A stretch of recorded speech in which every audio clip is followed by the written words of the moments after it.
മനുഷ്യന് 3 അവസ്ഥകളാണ് നമ്മൾ കാണുക. മനുഷ്യനെ മണ്ണുകൊണ്ട് ദൈവം മെടഞ്ഞിട്ട് അവൻ്റെ മൂക്കിലെന്തൂതി ജീവശ്വാസം ഊതി.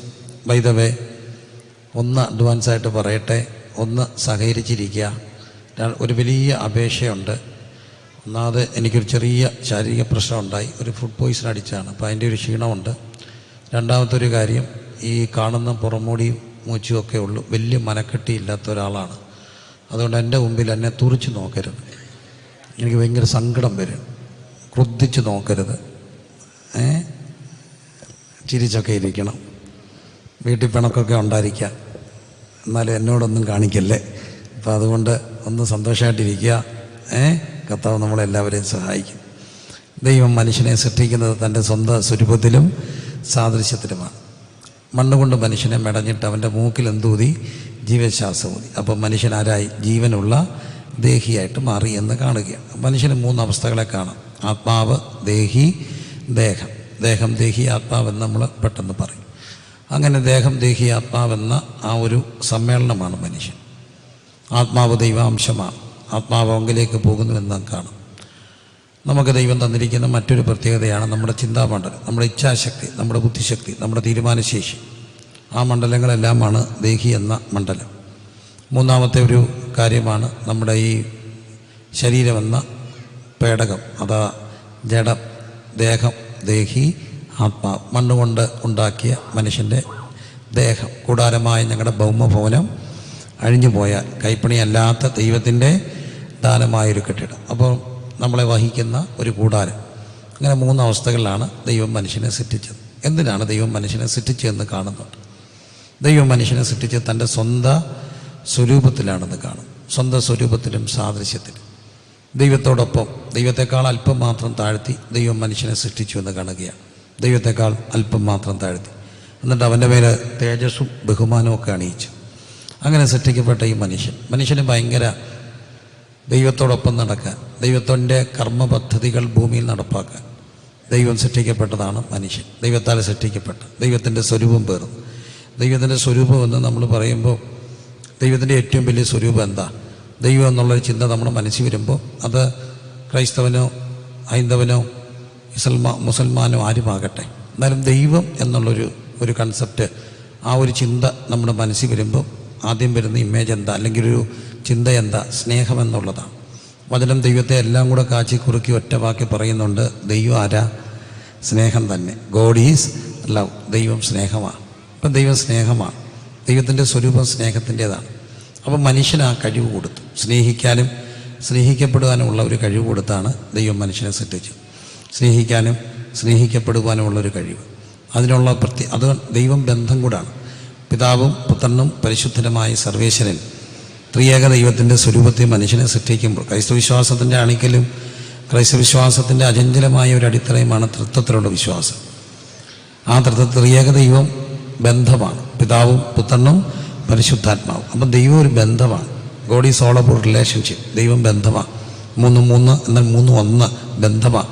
ആ ബന്ധത്തിൻ്റെ സ്വരൂപത്തിൽ സൃഷ്ടിക്കപ്പെട്ട മനുഷ്യനെ, അതിനപ്പുറത്തൊക്കെ അതിനെ നിർവചിക്കാൻ മനുഷ്യവാക്കുകൾ പരിമിതമാണ്. എന്നാലും ദൈവം ബന്ധമാണ്, ദൈവം സ്നേഹമാണ്. അങ്ങനെ ബന്ധങ്ങൾക്ക് വേണ്ടി, സ്നേഹത്തിന് വേണ്ടി, സ്നേഹിക്കപ്പെടാനുള്ള കഴിവോടുകൂടി സൃഷ്ടിക്കപ്പെട്ട മനുഷ്യനെ ദൈവം ഏതെൻ്റെ തോട്ടത്തിലാക്കി വെക്കുന്നു. അവൻ ഒറ്റയ്ക്കിരിക്കുന്ന അന്നല്ലെന്ന് കണ്ടിട്ട് ദൈവം അവൻ എന്ത് കൊടുത്തു? തക്കതായ ഒരു തുണിയെ കൊടുത്തു. അതെങ്ങനെയാണ് കൊടുത്തു എന്നും കാണുന്നുണ്ട്. ദൈവം അവന് എന്ത് കൊടുത്തു? നിദ്ര കൊടുത്തു. നിദ്ര കൊടുത്തപ്പോൾ അവൻ ഉറങ്ങിയപ്പോൾ അവൻ്റെ വിലാപ്പുറത്തുനിന്ന് ഒരു സഹോദരി എടുത്തു കൊടുക്കുക. ആ സഹോദരിയെ കണ്ടപ്പോൾ അവൻ പാടുന്നൊരു പാട്ടുണ്ട്. ഹീബ്രുവിൽ അതൊരു പോയമാണ്. എന്താ പാടുക? ഇവളെൻ്റെ അസ്ഥിയിൽ നിന്ന് അസ്ഥിയും മാംസത്തിൽ നിന്ന് മാംസവുമാണ്. ഇവളെൻ്റെ അസ്ഥിയിൽ നിന്ന് അസ്ഥിയും മാംസത്തിൽ നിന്ന് മാംസവുമാണ്. അത് പുരുഷൻ പാടിയൊരു പാട്ടാണ്. എന്താ അതിൻ്റെ അർത്ഥം?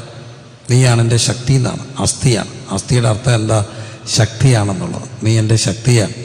സാധാരണ സഹോദരന്മാരിത് സമ്മതിച്ചു കൊടുക്കത്തില്ല, നീയാണ് എൻ്റെ ശക്തി എന്നുള്ളത്. പക്ഷേ സത്യത്തിൽ പറഞ്ഞാൽ അവളാണ് ശക്തി. അല്ല, മീശയുള്ള പക്ക മലയാളി രീതി പറഞ്ഞ, നെഞ്ചത്ത് രോമമുള്ള, ചുടക്കൂട്ടി പറഞ്ഞ, ചെവിയെ പൂടെയുള്ള ഒരാൾ ഇടയ്ക്ക് പറഞ്ഞ, ഞാൻ വെറും ആളല്ല, ചെവിയെ പൂടെയുള്ള ആളാണ്.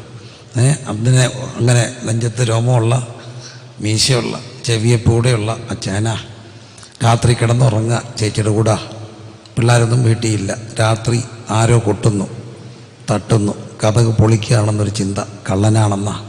ചേച്ചിയെ ഉണർത്താതെ പോയി കതക് തുറക്കുന്ന അച്ഛനുണ്ടോ? ചേച്ചിയെ ഉണർത്താതെ പോയി കഥ തുറക്കാമോ? തുറക്കും. എടിയേ എന്താ കൊട്ട്? ചുമ്മാ കിടക്കും മനുഷ്യ ഉറക്കത്തിൽ കൊട്ട്. നിങ്ങൾ സ്വപ്നം കണ്ട അല്ലടി കൊട്ട്? ഇല്ല മനുഷ്യ ഉറങ്ങാ. ഇതാണ്ടി കള്ളൻ. എന്നാൽ ഈ ചേച്ചി ഉണർത്താൻ പോകത്തില്ല. എന്തൊരു ധൈര്യ! പോകത്തില്ല. പോണേ ആര് വേണം? ചേച്ചി വേണം. മിക്കവാറും മുമ്പിൽ പോകുന്ന ചേച്ചിയായിരിക്കും. ഇങ്ങനെ നിൽക്കത്തുള്ളൂ.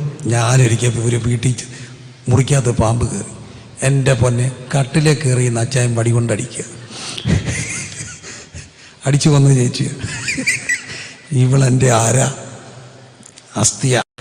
അവളെൻ്റെ അസ്ഥിയ. അത് സത്യമാണ്. നമ്മളങ്ങ് സമ്മതിച്ചാൽ നമ്മൾ രക്ഷപ്പെടും. ഇവളെൻ്റെ ആരാ? അസ്ഥിയ. അല്ല, സത്യമായിട്ടും പറഞ്ഞോട്ടെ, ഈ ഭർത്താക്കന്മാരും മരിച്ചു പോയാൽ നിങ്ങളോട് സത്യം പറഞ്ഞാൽ സഹോദരിമാരെങ്ങനെയെങ്കിലുമൊക്കെ ജീവിക്കും. അവർ പിള്ളേരെയും വളർത്തി 4 പേരുടെ കുറ്റം അങ്ങോട്ടും ഇങ്ങോട്ടും പറഞ്ഞ് മരുമകളോടൊരു ക്ഷമിക്കണേ ലൈവൊക്കെ പോവുക. നാളെ എന്നെ സ്ത്രീ വിരുദ്ധ ഒരു ബൂർഷയായിട്ടൊന്നും കാണരുത്. ഞാൻ നിങ്ങൾക്ക് അനുകൂലമായിട്ട് പറയല്ലേ.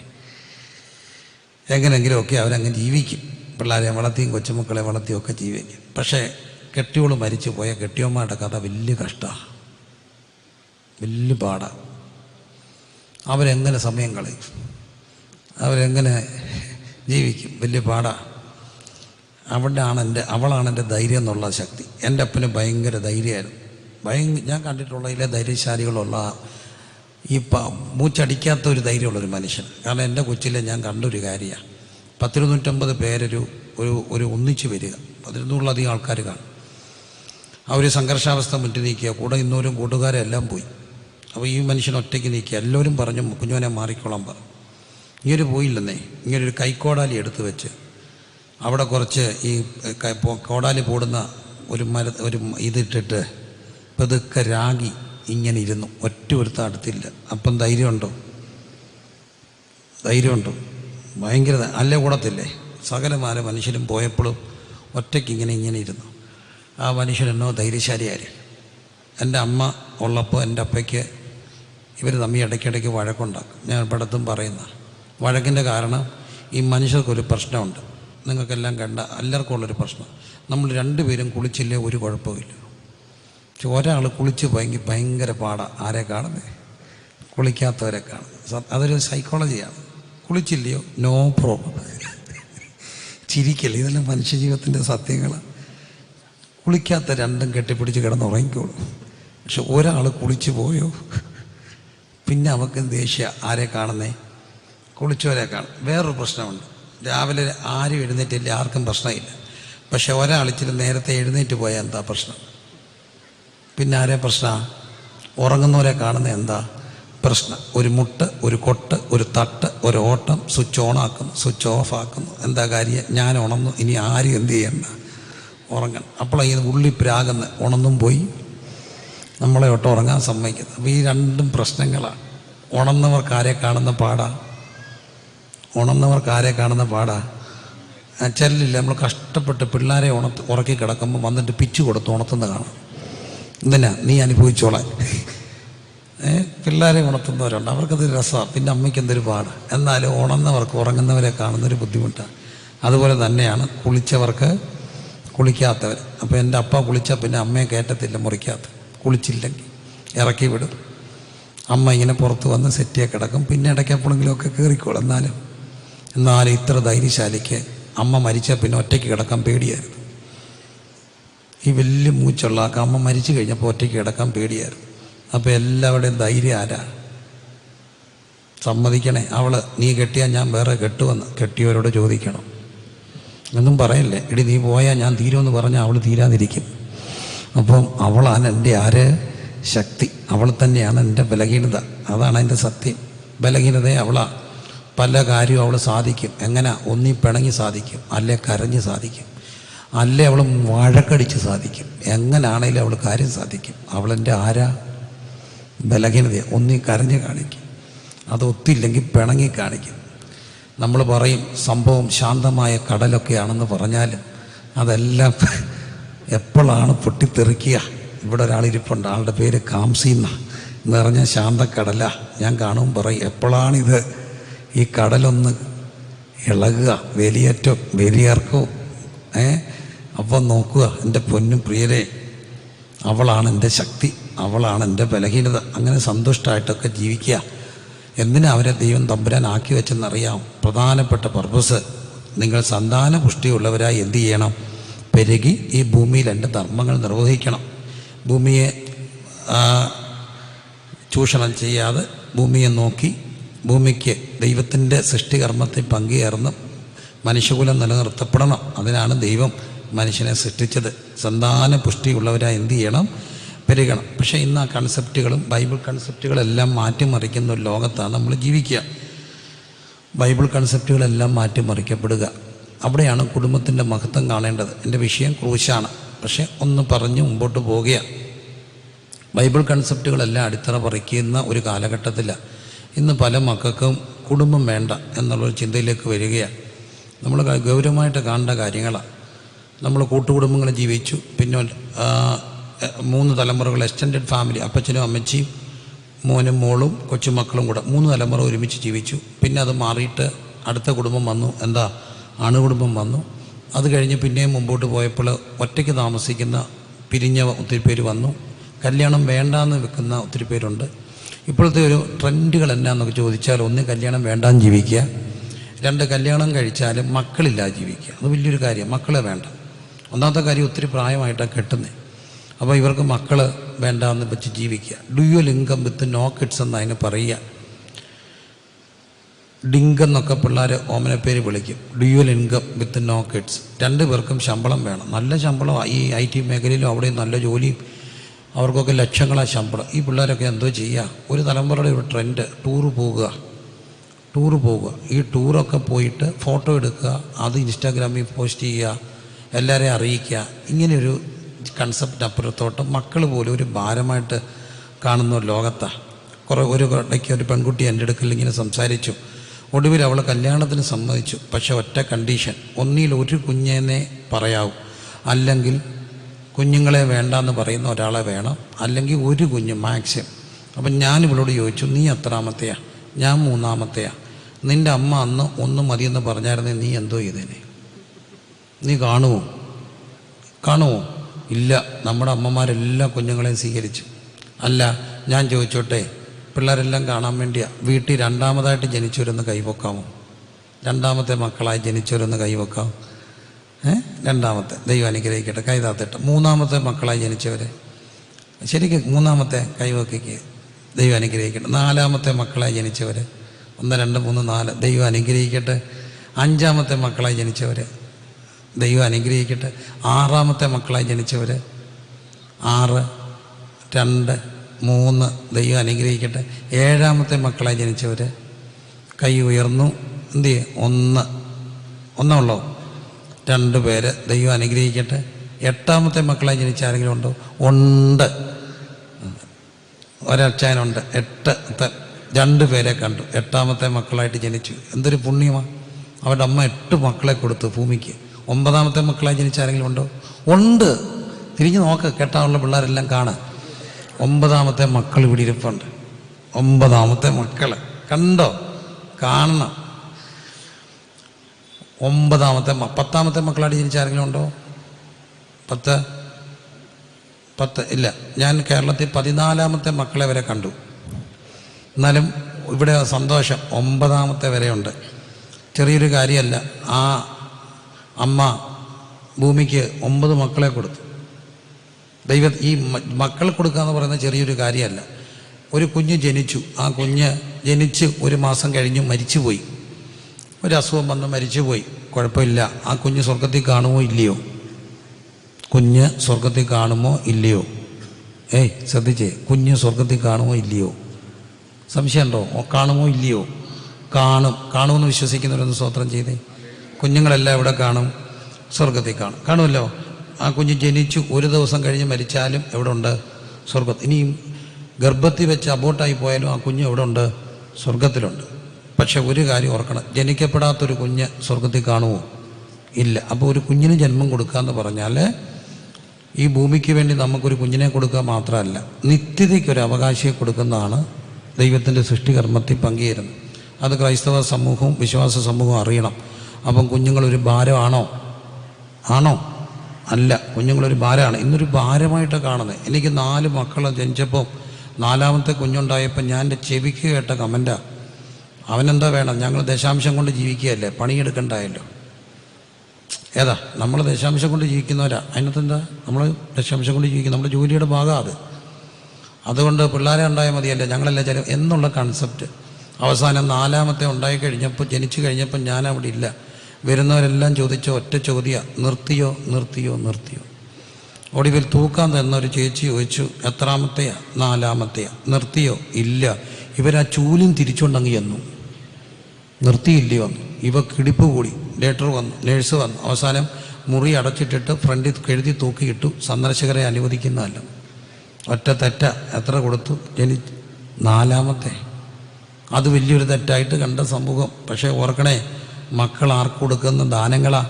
ദൈവത്തിൻ്റെ ദാനമാണ്. നിത്യതയ്ക്ക് വേണ്ടി ദൈവം തരുന്ന സമ്മാനങ്ങളാണ് കുടുംബം, അതാണ് മക്കൾ. അത് വിശ്വസിക്കുന്നവരെല്ലാം ദൈവത്തിന് സ്തോത്രം ചെയ്തേ. 9 മക്കളെ വരെ കൊടുത്ത അമ്മയുടെ മക്കൾ ഇവിടെ ഇരിപ്പുണ്ട്. അവരെന്തുമാത്രം കഷ്ടപ്പെട്ട് കാണും, അവർ ഈ മക്കളെ വളർത്താൻ എന്തുമാത്രം അന്നത്തെ കാലത്ത് കഷ്ടപ്പെട്ട് കാണും. പക്ഷെ ഒരു കാര്യം കർത്താവിൽ ആഗ്രഹിച്ചു, ആശ്രയിച്ചു. മക്കളെ തന്ന ദൈവം ബാക്കി കാര്യങ്ങൾ നോക്കിക്കോളും. മക്കളെ തന്ന ദൈവം ആരെയും നോക്കും? മക്കളെയും നോക്കും എന്നുള്ള ഉറപ്പ് ഞാൻ നിങ്ങൾക്കായി കരുതുന്ന ആകിയാൽ നിങ്ങളുടെ സകല ചിന്താകുലവും എൻ്റെ മേലെ ഇട്ടുകൊള്ളും. അതിൻ്റെ അർത്ഥം ഭാര്യയുടെ ആരോഗ്യം നോക്കരുതെന്നോ, അതിൻ്റെ അർത്ഥം മക്കൾക്ക് വേണ്ടി മക്കൾ ജനിക്കണമെന്നല്ല.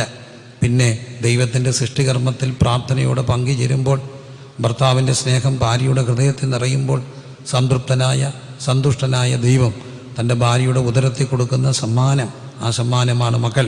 അപ്പോൾ മക്കൾക്ക് സൃഷ്ടികർമ്മത്തിൽ പങ്കുചേരാൻ വേണ്ടി ദൈവം അവരെ സൃഷ്ടിച്ച് എല്ലാം സന്തുഷ്ടരാക്കി അവരെ ഏദൻ്റെ തോട്ടത്തിലാക്കി വെച്ചു. പക്ഷേ ഒറ്റ കണ്ടീഷൻ കൊടുത്തു, എല്ലാം അനുഭവിക്കാം, പക്ഷെ തോട്ടത്തിൻ്റെ നടുക്ക് നിൽക്കുന്ന വൃക്ഷത്തിൻ്റെ ബലത്തിൽ നിന്ന് എന്ത് ചെയ്യരുത്?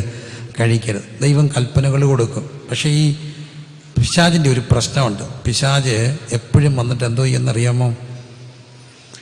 കള്ളത്തെ സത്യമായിട്ട് അവതരിപ്പിക്കും. നമ്മളിപ്പോൾ ഇലക്ഷൻ്റെ കാലമൊക്കെ ആയി, ഓരോ ചെറിയ സ്ലോഗൻസാണ്. ഞാൻ പറയുന്നില്ല, കാരണം രാഷ്ട്രീയം അല്ല എൻ്റെ വിഷയം. പക്ഷെ പലപ്പോഴും കള്ളങ്ങൾ അഡ്വർടൈസ്മെൻറ്റിൽ എന്തായിരിക്കും? സത്യമായിരിക്കും. അതാണ് അഡ്വർടൈസ്മെൻറ്റിൻ്റെ കഴിവെന്നൊക്കെ പറയുക. നമ്മൾ സാധനങ്ങൾ മേടിക്കുന്ന പോലും അഡ്വർടൈസ്മെൻറ്റുകൾ കണ്ടുകൊണ്ടാണ്. അതിൻ്റെ എല്ലാം പിന്നിൽ ഭയങ്കര കുശാഗ്ര ബുദ്ധിക്കാരായ വലിയ ആളുകളുണ്ട്. അഡ്വർടൈസ്മെൻറ്റ് ഫീൽഡ് തന്നെയുണ്ട്.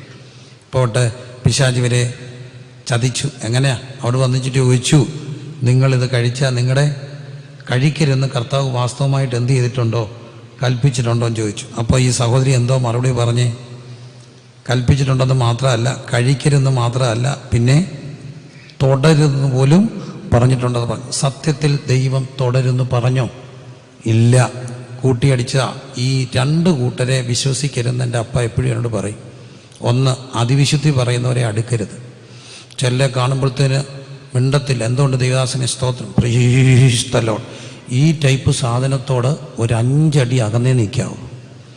എപ്പം ഈ അതിവിശുദ്ധി പറഞ്ഞാൽ അതിൻ്റെ അർത്ഥം ഒന്നി നമ്മളെയും തള്ളിയിടും, അവരും വീഴും. അതിവിശുദ്ധി അതുപോലെ തന്നെ അപകടകാരികളാണ്. അതിവിനയം കാണിക്കുന്നവർ ചെല്ലുണ്ടല്ലോ. എന്തുകൊണ്ടെന്ന് ചോദിച്ചാൽ കുനിഞ്ഞ് കാലയിലോട്ട് വരും. കാലേ വാരാനാ, എപ്പം വാരിയെന്ന് ഓർത്താൽ മതി. അപ്പം 2 കാര്യങ്ങൾ അപകടമാണ്. അതിവിശുദ്ധി അപകടമാണ്, അതിവിനയം അപകടമാണ്. ഇവർ അതിവിശുദ്ധി പറഞ്ഞു, തുടരുന്ന പോലും പറഞ്ഞു. സാത്താൻ പഞ്ചിച്ചു. സാത്താൻ പറഞ്ഞ അങ്ങനെ അല്ല, കണ്ണു ഉറക്കും, നിങ്ങൾ ആരെപ്പോലാകും? ദൈവത്തെ പോലെ. പതുക്കെ ചിന്തകൾക്ക് കാട് കയറി. അങ്ങനെ പാപം മോഹം വിതച്ചു, മോഹത്തിൻ്റെ വിത്തിട്ടു. ആ വിത്ത് പതുക്കെ വളർന്നു. മോഹം ഗർഭം ധരിച്ച് പാപത്തെ പ്രസവിച്ചു, പറിച്ചു, കഴിച്ചു, ഭർത്താവിനും കൊടുത്തു. ഇരുവരും എന്തായി മാറി? പാപികളായി മാറി. ദൈവം അവരെ തോട്ടത്തിൽ നിന്ന് പുറത്താക്കി. മനുഷ്യൻ്റെ അടിസ്ഥാന പ്രശ്നം എന്താണ്? മനുഷ്യൻ്റെ അടിസ്ഥാന പ്രശ്നം മനുഷ്യൻ പാപം ചെയ്ത ആരായി? പാപിയായി എന്നുള്ളതാണ്. അതിനകത്ത് മതവ്യത്യാസമില്ലാതെ, രാഷ്ട്രീയ വ്യത്യാസമില്ലാതെ, നാസ്തികനോ ഈശ്വരവിശ്വാസിയാകട്ടെ, എല്ലാവരുടെയും അകത്തുള്ള അടിസ്ഥാനപരമായ പ്രശ്നം മനുഷ്യൻ ആരാണെന്നുള്ളതാണ്, പാപിയാണെന്നുള്ളതാണ്, അല്ലേ? മനുഷ്യൻ പാപിയാണ്. നമ്മൾ പറയും മനുഷ്യൻ്റെ ഇന്നത്തെ പ്രശ്നം എന്താണ്? അഴിമതിയാണ്. അഴിമതിയാണ്. അഴിമതി ഉണ്ടാകാൻ കാര്യം എന്താ? മനുഷ്യൻ്റെ സ്വാർത്ഥത. എനിക്ക് പണക്കാരനാകണം, ദീപസ്തംഭം, മഹാചര്യം, എനിക്കും വേണം പണം ഉണ്ടാക്കാനുള്ള ബഹളം, തത്രപ്പാട. അതിൻ്റെ ഒരു ഭാഗമായിട്ട് രാഷ്ട്രീയം പോലും, സംശുദ്ധമായിരുന്നു രാഷ്ട്രീയം. പഴയകാല രാഷ്ട്രീയക്കാരൊക്കെ എന്തുമാത്രം ചുരുങ്ങി സംശുദ്ധമായിട്ടൊക്കെ ജീവിച്ച ആ ഒരു തലമുറയൊക്കെ ഓൾമോസ്റ്റ് അന്യം നിന്ന് പോവുക. ഉന്നതമായ ചിന്തകളും ലളിതമായ ജീവിതം കൊണ്ട് മനുഷ്യനെയൊക്കെ സ്വാധീനിച്ച ഗാന്ധിജി ഉൾപ്പെടെയുള്ള വലിയൊരു രാഷ്ട്രീയ സംശുദ്ധിയുള്ള ഉറവിടങ്ങളൊക്കെ ഇന്ന് മാറിക്കൊണ്ടിരിക്കുക. അപ്പോൾ എന്താണ്? അഴിമതിയുടെ കാര്യങ്ങൾ ഒറ്റ കാര്യത്തിന് പാപമാണ്. എനിക്ക് എങ്ങനെയെങ്കിലും ആരാകണം? പണം ഉണ്ടാക്കണം. ഇന്ന് നമ്മൾ പറയും ദാരിദ്ര്യമാണ്. ദാരിദ്ര്യം ഉണ്ടാകുന്നത് എന്തുകൊണ്ടാണ്? ഈ ഭൂമിയിൽ എന്തോരം മനുഷ്യരുണ്ടായാലും അവർക്ക് പങ്കുവെക്കപ്പെടാനുള്ള റിസോഴ്സുകൾ ഈ ഭൂമിയിലുണ്ട്. പക്ഷേ എന്തുകൊണ്ടാണ് ദാരിദ്ര്യം ഉണ്ടാകുക? ഇത് കുറച്ച് പേരുടെ കയ്യിൽ, കുത്തക മുതലാളിമാരുടെ കയ്യിലാകും. ഇവരത് കൂട്ടി വെക്കുന്നു, പൂഴ്ത്തി വെക്കുമ്പോൾ സാധനം കിട്ടാതാകും. സാധനം മാർക്കറ്റിൽ ഇല്ലാതെ വരുമ്പോൾ എന്തോ കൂടും? ഡിമാൻഡ് കൂടും. ഡിമാൻഡ് കൂടുന്ന അനുസരിച്ച് എന്ത് കൂട്ടും? ഡിമാൻഡ് കൂടുമ്പോൾ ഓട്ടോമാറ്റിക്കായിട്ട് എന്തും കൂടും? വിലയും കൂടും. കൂടത്തില്ലേ? ഇപ്പം കുടിവെള്ളം നോക്കി ഇച്ചൂടെ കഴിയുമ്പോൾ ഒരു GPay വരും, ഇത്ര രൂപ. ക്ഷാമം, ഡിമാൻഡ് കൂടും തോറും എന്ത് കൂടും? റേറ്റ് കൂടും. അങ്ങനെയാണ്. ഡിമാൻഡ് കൂടും തോറും എന്ത് കൂടും? റേറ്റ് കൂടും. അപ്പോൾ അങ്ങനെ ആർട്ടിഫിഷ്യൽ സ്കേഴ്സിറ്റി ഉണ്ടാക്കും. സ്കേഴ്സിറ്റി ഉണ്ടാകുമ്പം ഡിമാൻഡ് കൂടും. ഡിമാൻഡ് കൂടുമ്പം പ്രൈസ് കൂടും. പ്രൈസ് കൂടുമ്പം എന്തുണ്ടാകും? ക്ഷാമം ഉണ്ടാകും. അങ്ങനെ ക്ഷാമം എന്തുകൊണ്ടാണ്? ദാരിദ്ര്യം. ഇതെല്ലാം ഉണ്ടാകാൻ കാര്യം കുറച്ച് പേരുടെ സ്വാർത്ഥതയാണ്. എനിക്ക് മാത്രം പണം. ഇപ്പം തന്നെ നമുക്കറിയാം മുഴുവൻ മാളുകളൊക്കെ വരുമ്പോൾ സംഭവിക്കുന്ന കാര്യങ്ങൾ എന്താ? കൊച്ചു ചെറുകിട കർഷകരെല്ലാം, ചെറുകിട കച്ചവടക്കാരെല്ലാം ഇല്ലാതാകും. അപ്പം കുറച്ച് പേര് മാത്രമുള്ള ഒരു ഭൂമിക്ക് വരുമ്പം ദാരിദ്ര്യമൊക്കെ സ്വാഭാവികമായിട്ടുണ്ടാകും. എന്നെ കേൾക്കുന്ന പ്രിയപ്പെട്ടവരെ, മനസ്സിലാക്കപ്പെടേണ്ട പ്രധാനപ്പെട്ട കാര്യം, അടിസ്ഥാനപരമായി മനുഷ്യൻ്റെ പ്രശ്നം എന്താ? പാപം. അതാണ് വചനം പറയുക. ആരും നീതിമാനില്ല, ഒരുത്തം പോലും ഇല്ല. എല്ലാവരും പാപം ചെയ്ത് ഒരുപോലെ എന്ത് ചെയ്തു? ദൈവദയസ് നഷ്ടപ്പെടുത്തി. പിന്നെ നമുക്ക് ആകെ പിടിച്ച സമ്പാദാനം എല്ലാവരും ആരാ?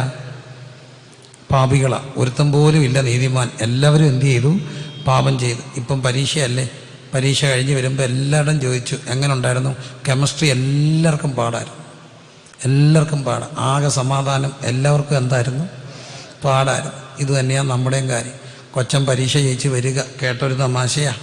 അപ്പോൾ അച്ചായൻ ചോദിച്ചെന്ന്, മോനെ നീ ജയിച്ചോടാ? അവൻ പറഞ്ഞു, അപ്പ ഡോക്ടറുടെ മോൻ തോറ്റുപോയി. എടാ നീ ജയിച്ചു വന്ന്. എൻജിയുടെ മോൻ തോറ്റുപോയി. എടാ ചെറുക്കാൻ നീ ജയിച്ചു വന്ന്. വക്കീലിൻ്റെ മോനും തോറ്റുപോയി. എടാ നീ ജയിച്ചോടാ? അവൻ പറഞ്ഞു, ഡോക്ടറുടെ മോനും എൻജിയുടെ മോനും വക്കീലിൻ്റെ മോനും തോറ്റ സ്ഥിതിക്ക് ടാപ്പിങ്ങുകാരൻ അച്ചായൻ്റെ മോൻ ജയിക്കണമെന്ന് വാശി പിടിച്ചാൽ ശരിയാവപ്പാ? തോറ്റോ? ഇല്ല, എല്ലാവരും ജയിച്ചോ? എല്ലാവരും തോറ്റു. അപ്പം ഇത് തന്നെ നമുക്ക് സന്തോഷം. ഒരു തരത്തിൽ എല്ലാവരും ആരായി? പാപികളായി. നീതിമാൻ ആരുമില്ല, ഒരുത്തം പോലും ഇല്ല. എല്ലാവരും പാപം ചെയ്ത് ഒരുപോലെ ദൈവത്തെ നഷ്ടപ്പെടുത്തി. പ്രിയരെ, ഇനി എന്താ പ്രതിവിധി? നാട്ടാരെ, പ്രിയമുള്ളവരെ, ഒറ്റ കാര്യം ഉറപ്പാ. പാപത്തിൻ്റെ ശമ്പളം എന്താ? മരണം. തെറ്റ് ചെയ്താൽ എന്ത് ഇല്ലണം? നമ്മുടെ നാട്ടിലൊരു ചൊല്ലുണ്ട്, ഉപ്പ് തിന്നവൻ വെള്ളം കുടിക്കണം. ഉപ്പ് തിന്നോ വെള്ളം കുടിക്കുക. അതൊരു പോസിറ്റീവ് കൂടാ. ഈ ഗൾഫ് രാജ്യങ്ങളിലൊക്കെ പഴയ കാലത്ത് ഈ പുറത്ത് ജോലി ചെയ്യുമ്പോൾ അവർക്ക് എന്തോ കൊടുക്കുമെന്നറിയാമോ? സോൾട്ട് ടാബ്ലറ്റ് കൊടുക്കുമെന്നാണ് പറയുക. എന്തിനാന്ന് ചോദിച്ചാൽ അപ്പോൾ ഓട്ടോമാറ്റിക്കായിട്ട് എന്ത് കൊടുക്കും? വെള്ളം കുടിക്കും. വെള്ളം കുടിക്കുമ്പോൾ ഓട്ടോമാറ്റിക്കായിട്ട് എന്തോ കൂടും? ദാഹം കൂടും. ദാഹം കൂടുമ്പോൾ എന്തോ കൂടും? വെള്ളം കുടിക്കും. നമ്മുടെ നാട്ടിൻപുറത്തെ ഇപ്പോൾ ഒരു സ്ഥിര അസുഖമാണ്. മിക്കവാറും മലയാളി എല്ലാം ഡയബറ്റിക്കായി, അല്ലേ? Diabetic patient. ശരിക്കും അതിന് പണ്ട് കാലത്ത് പറയുന്ന രോഗത്തിൻ്റെ പേരെന്താ? മൂത്രവഴിൻ്റെ അസുഖമുണ്ട്. അതൊരു കണക്കിന് സത്യ. ഇവർക്ക് എന്തോ കൂടും? ദാഹം കൂടും. ദാഹം കൂടുമ്പോൾ ധാരാളം വെള്ളം കുടിക്കും. ധാരാളം വെള്ളം കുടിക്കുമ്പോൾ അവിടെ യൂറിനിലൂടെ ഈ ഷുഗർ പുറത്തു പോകും. നാച്ചുറൽ പ്രതിവിധിയാണ്. ധാരാളം വെള്ളം കുടിക്കുമ്പോൾ ഈ മൂത്രത്തിലൂടെ ഇതിൻ്റെ ഒത്തിരി അങ്ങ് പുറത്തു പോകും. അപ്പം ഇതുപോലെ ഉപ്പ് തിന്നവൻ വെള്ളം കുടിക്കണം. തെറ്റ് ചെയ്താൽ എന്തനുഭവിക്കണം? ശിക്ഷ അനുഭവിക്കണം. വേണ്ടേ? ശിക്ഷ അനുഭവിക്കണം. അപ്പം പാപം, ശിക്ഷ. പാപത്തിൻ്റെ ശമ്പളം എന്താ? മരണമാണ്. ഇനി അവരെ രക്ഷിക്കാൻ എന്താ വഴി? അതിന് ദൈവം തമ്പുരാൻ മോശ വഴി അവർക്ക് പ്രമാണം കൊടുത്തു. സിമ്പിളായിട്ട് പറയാം. അതാണ് റോമാലേഖനം 5-ാം അധ്യായത്തിൽ വായിക്കുന്നുണ്ട്. ആ ഏകൻ്റെ ലംഘനത്താൽ പാപവും, പാപത്താൽ എന്തു വന്നു? മരണവും വന്നു. ഇങ്ങനെ എല്ലാവരിലും, പാപം ചെയ്യാത്തവരിലും മരണം ആദം മുതൽ മോശ വരെ വാണു. മോശയുടെ കാലത്തിൽ ദൈവം, മോശയുടെ കാലഘട്ടത്തിലാണ് ദൈവം മനുഷ്യന് എന്ത് കൊടുത്തു? നിയമം കൊടുത്തു, പ്രമാണങ്ങൾ കൊടുത്തു, നിയമങ്ങൾ കൊടുത്തു. അതിൻ്റെ നൂലാമാലകളിലേക്കൊന്നും പോകാതെ നിയമങ്ങൾ കൊടുത്തു. നിയമം കൊടുത്തു. ഈ നിയമം കൊടുത്തതിൻ്റെ ഉദ്ദേശം എന്താ? നിയമം എന്തിനാ കൊടുത്തത് ദൈവം? പോട്ടെ, അല്ല, നിയമം എന്തിനാ? നിയമം ഒറ്റ കാര്യത്തിനാ. നിയമം രക്ഷിക്കാനാണോ ശിക്ഷിക്കാനാണോ? മക്കളെ, നിയമം രക്ഷിക്കാനാണോ ശിക്ഷിക്കാനാണോ? നിയമം ഇപ്പം കഠിന ശിക്ഷയാണെന്നാ പറയുക. ഭയങ്കര പാടാ ഊരി വരാൻ. ലൈസൻസ് ഇല്ലാത്ത, പ്രായപൂർത്തിയാകാത്ത മക്കളെയും കൊണ്ട് വണ്ടിയെ പിടിച്ചാൽ ആരുടെ ലൈസൻസ് റദ്ദാക്കും? അപ്പൻ്റെ, അമ്മയുടെ. എന്തിനാണെന്നറിയാമോ നിയമം കഠിനമാക്കിയത്? ഒരു കാരണവശാലും പിടിച്ചാൽ 500 രൂപ കൊടുത്താൽ മതി എന്ന് പറഞ്ഞാൽ അത്രയും ലൈറ്റാകും. 500 രൂപ പോകുന്നല്ലേ ഉള്ളൂ. അപ്പം കഠിനമാക്കി. ചെറിയ ശിക്ഷയല്ല. അപ്പൻ്റെ, അമ്മയുടെ ലൈസൻസ് 6 മാസത്തെ ക്യാൻസലാക്കും. 18കാരന് പിന്നെ 21 കഴിയാൻ ലൈസൻസ് എടുക്കാൻ ഒക്കത്തില്ല. ഇത്രയും നിയമം കർശനമാക്കാൻ കാര്യം എന്താ? ഒരാൾ പോലും ലൈസൻസ് ഇല്ലാതെ, പ്രായപൂർത്തിയാകാതെ വണ്ടി എടുത്തുകൊണ്ട് എവിടെ പോകരുത്? റോഡിൽ പോകരുത്. എന്തിനാണ് നിയമം കഠിനമാക്കിയത്? നിയമം ലംഘിച്ചാൽ എന്ത് കിട്ടും? ശിക്ഷ കിട്ടും. അപ്പോൾ ആ ശിക്ഷ ഓർത്തെങ്കിലും എന്ത് ചെയ്യണം? അനുസരിക്കണം. നമുക്കറിയാം, ഇപ്പം സീറ്റ് ബെൽറ്റ് ഇട്ടില്ലെങ്കിൽ ഫൈൻ കൊടുക്കണം. അതുപോട്ടെ, ബൈക്കിൽ പോകുമ്പോൾ എന്ത് വെക്കണം? ഹെൽമെറ്റ് വെക്കണം. എന്തിനാണ് ഹെൽമെറ്റ് വെക്കുക? ആർട്ടിഫിഷ്യൽ ക്യാമറയിൽ നിന്ന് രക്ഷപ്പെടാനാണോ? അല്ല, ഒറ്റ കാര്യത്തിന് വീണ തലയ്ക്ക് ക്ഷതം വയ്ക്കും. അപ്പം നമ്മളെ രക്ഷിക്കാൻ വേണ്ടിയാ ഹെൽമെറ്റ്, അല്ലാതെ ഗവൺമെൻറ് കാശ് കിട്ടാൻ വേണ്ടിയാണോ? അത് മറ്റൊരു കാര്യം. എന്നാലും നമുക്കൊരു കാര്യമുണ്ട്, ഈ നിയമം ലംഘിച്ചാൽ എന്ത് കിട്ടും? ശിക്ഷ കിട്ടും. അതുകൊണ്ടാണ് ആർട്ടിഫിഷ്യൽ ക്യാമറ ഒക്കെ ഉണ്ടായിട്ടും പിന്നെയും പോലീസ് ചെക്കിങ്ങിന് ഇറങ്ങും. എന്നാലും എനിക്ക് ഒരു കാര്യത്തിൽ സന്തോഷമുണ്ട്. ഇവിടെ ജാതിയും മതവും വർഗീയതയാക്കുക, ഭയങ്കര വർഗീയതയാണെന്നാണ് പറയുന്നത്. ഒറ്റ കാര്യത്തിൽ മാത്രം ഞാൻ സമ്മതിക്കത്തില്ല വർഗീയതയാണെന്ന് പറഞ്ഞാൽ. കാരണം ഞങ്ങളുടെ കൊച്ചു ഗ്രാമത്തിൽ വളവിനൊക്കെ പാത്താണ്. ഇങ്ങനെ പെട്ടെന്ന് ശ്രദ്ധിക്കാത്ത വളവിനാണ് പോലീസുകാർ ചെക്കിങ്ങിന് നിൽക്കുന്നത്. ഞങ്ങൾക്ക് ഈസിയായിട്ട് അറിയാം. എങ്ങനെയാണെന്നറിയാമോ? നമ്മൾ അങ്ങോട്ട് പോകുമ്പം അവിടുന്ന് വരുന്നവരെന്തോ അടിച്ച് കാണിക്കും? ലൈറ്റ്. ഇവിടെയും കാണിക്കുമോ? ലൈറ്റ് കാണിക്കും. അപ്പം അവിടുന്ന് വരുന്ന കാവിക്കലി കൊടുത്ത എൻ്റെ ഹൈന്ദവ സുഹൃത്തും എൻ്റെ ഇസ്ലാം സുഹൃത്തും എല്ലാം ഉപദേശിയായി എനിക്കും ലൈറ്റ് അടിച്ച് കാണിക്കും. അർത്ഥം, എടാ മോനെ, പോലീസിൻ്റെ കാര്യം വരുമ്പം നമ്മളൊന്ന്. അതിനകത്ത് ജാതിയില്ല, മതമില്ല. ഉണ്ടോ? ഇല്ല. വളവിന് 2 മണിക്കൂറായിട്ട് പോലീസ് നിൽക്കുക, ഒറ്റ ആളെ കിട്ടിയില്ല. എല്ലാവരും സീറ്റ് ബെൽറ്റ് ഇട്ട് ഡീസൻ്റായിട്ട് വരിക. ഒരു പോലീസുകാരൻ വെറുതെ നടന്നു വന്നപ്പോൾ ഒരു വളവിൻ്റെ അപ്പുറത്ത് ഒരിച്ചിരി അടിച്ചിട്ട് ഒരാൾ നിന്നിട്ട് എല്ലാവരെയും തടഞ്ഞു നിർത്തി. പോലീസുണ്ട്, ഉള്ളവർ മാത്രം പോന്നു, ബാക്കി എല്ലാവരും വിടുക. ഈ പുള്ളിയെ പൊക്കി എടുത്തുകൊണ്ട് പോയി. ഞാനാ പോയി ഇറക്കിക്കൊണ്ട് വന്നേ എന്ന് പറഞ്ഞ് വിടത്തില്ല. 2 മണിക്കൂറും മെനക്കെടുത്തിയ, ഒറ്റ രൂപ കിട്ടിയില്ല. അവർ 5 മണിക്കൂർ ഇവിടെ ഇരിക്കട്ടെ. അങ്ങനെ സാമൂഹ്യ സേവനം ചെയ്യണ്ട. അപ്പം കുറേ വർഷം മുമ്പ് എന്നാലും ഈ പോലീസിനെ പേടിച്ചാണ് നമ്മളിത് ഇടുന്നത്. പക്ഷെ സത്യത്തിൽ ഇതാരെ രക്ഷിക്കാനാ? നമ്മെ രക്ഷിക്കാൻ. റാലി നടന്നൊരു സംഭവം. ഒരു ഉപദേശി ഹെൽമെറ്റ് തൂക്കിയിട്ടുകൊണ്ട് പോയി. പോലീസ് പിടിച്ചു. പുള്ളി എന്ന് പറഞ്ഞാൽ, ഞാൻ പാസ്റ്റർ പ്രസംഗിക്കാൻ പോവുക, ധൃതി വെച്ച് പോയതാ സാറെന്ന്. സാർ അവിടെ നിന്നിട്ട് പറഞ്ഞു, പാസ്റ്ററെ, എനിക്ക് ഭയങ്കര ബഹുമാനമാണ് പാസ്റ്റർമാരെ. ഈ നാട് നിന്നാകണമെങ്കിൽ നിങ്ങൾ പ്രസംഗിക്കണം. എന്തുമാത്രം മദ്യപാനികളാണ് രക്ഷിക്കപ്പെടുന്നു, മാനസാന്തരപ്പെട്ട് നല്ല പാത വരുന്നത്. പക്ഷെ പാസ്റ്ററെ, പ്രസംഗിക്കണേ തല വേണ്ടേ?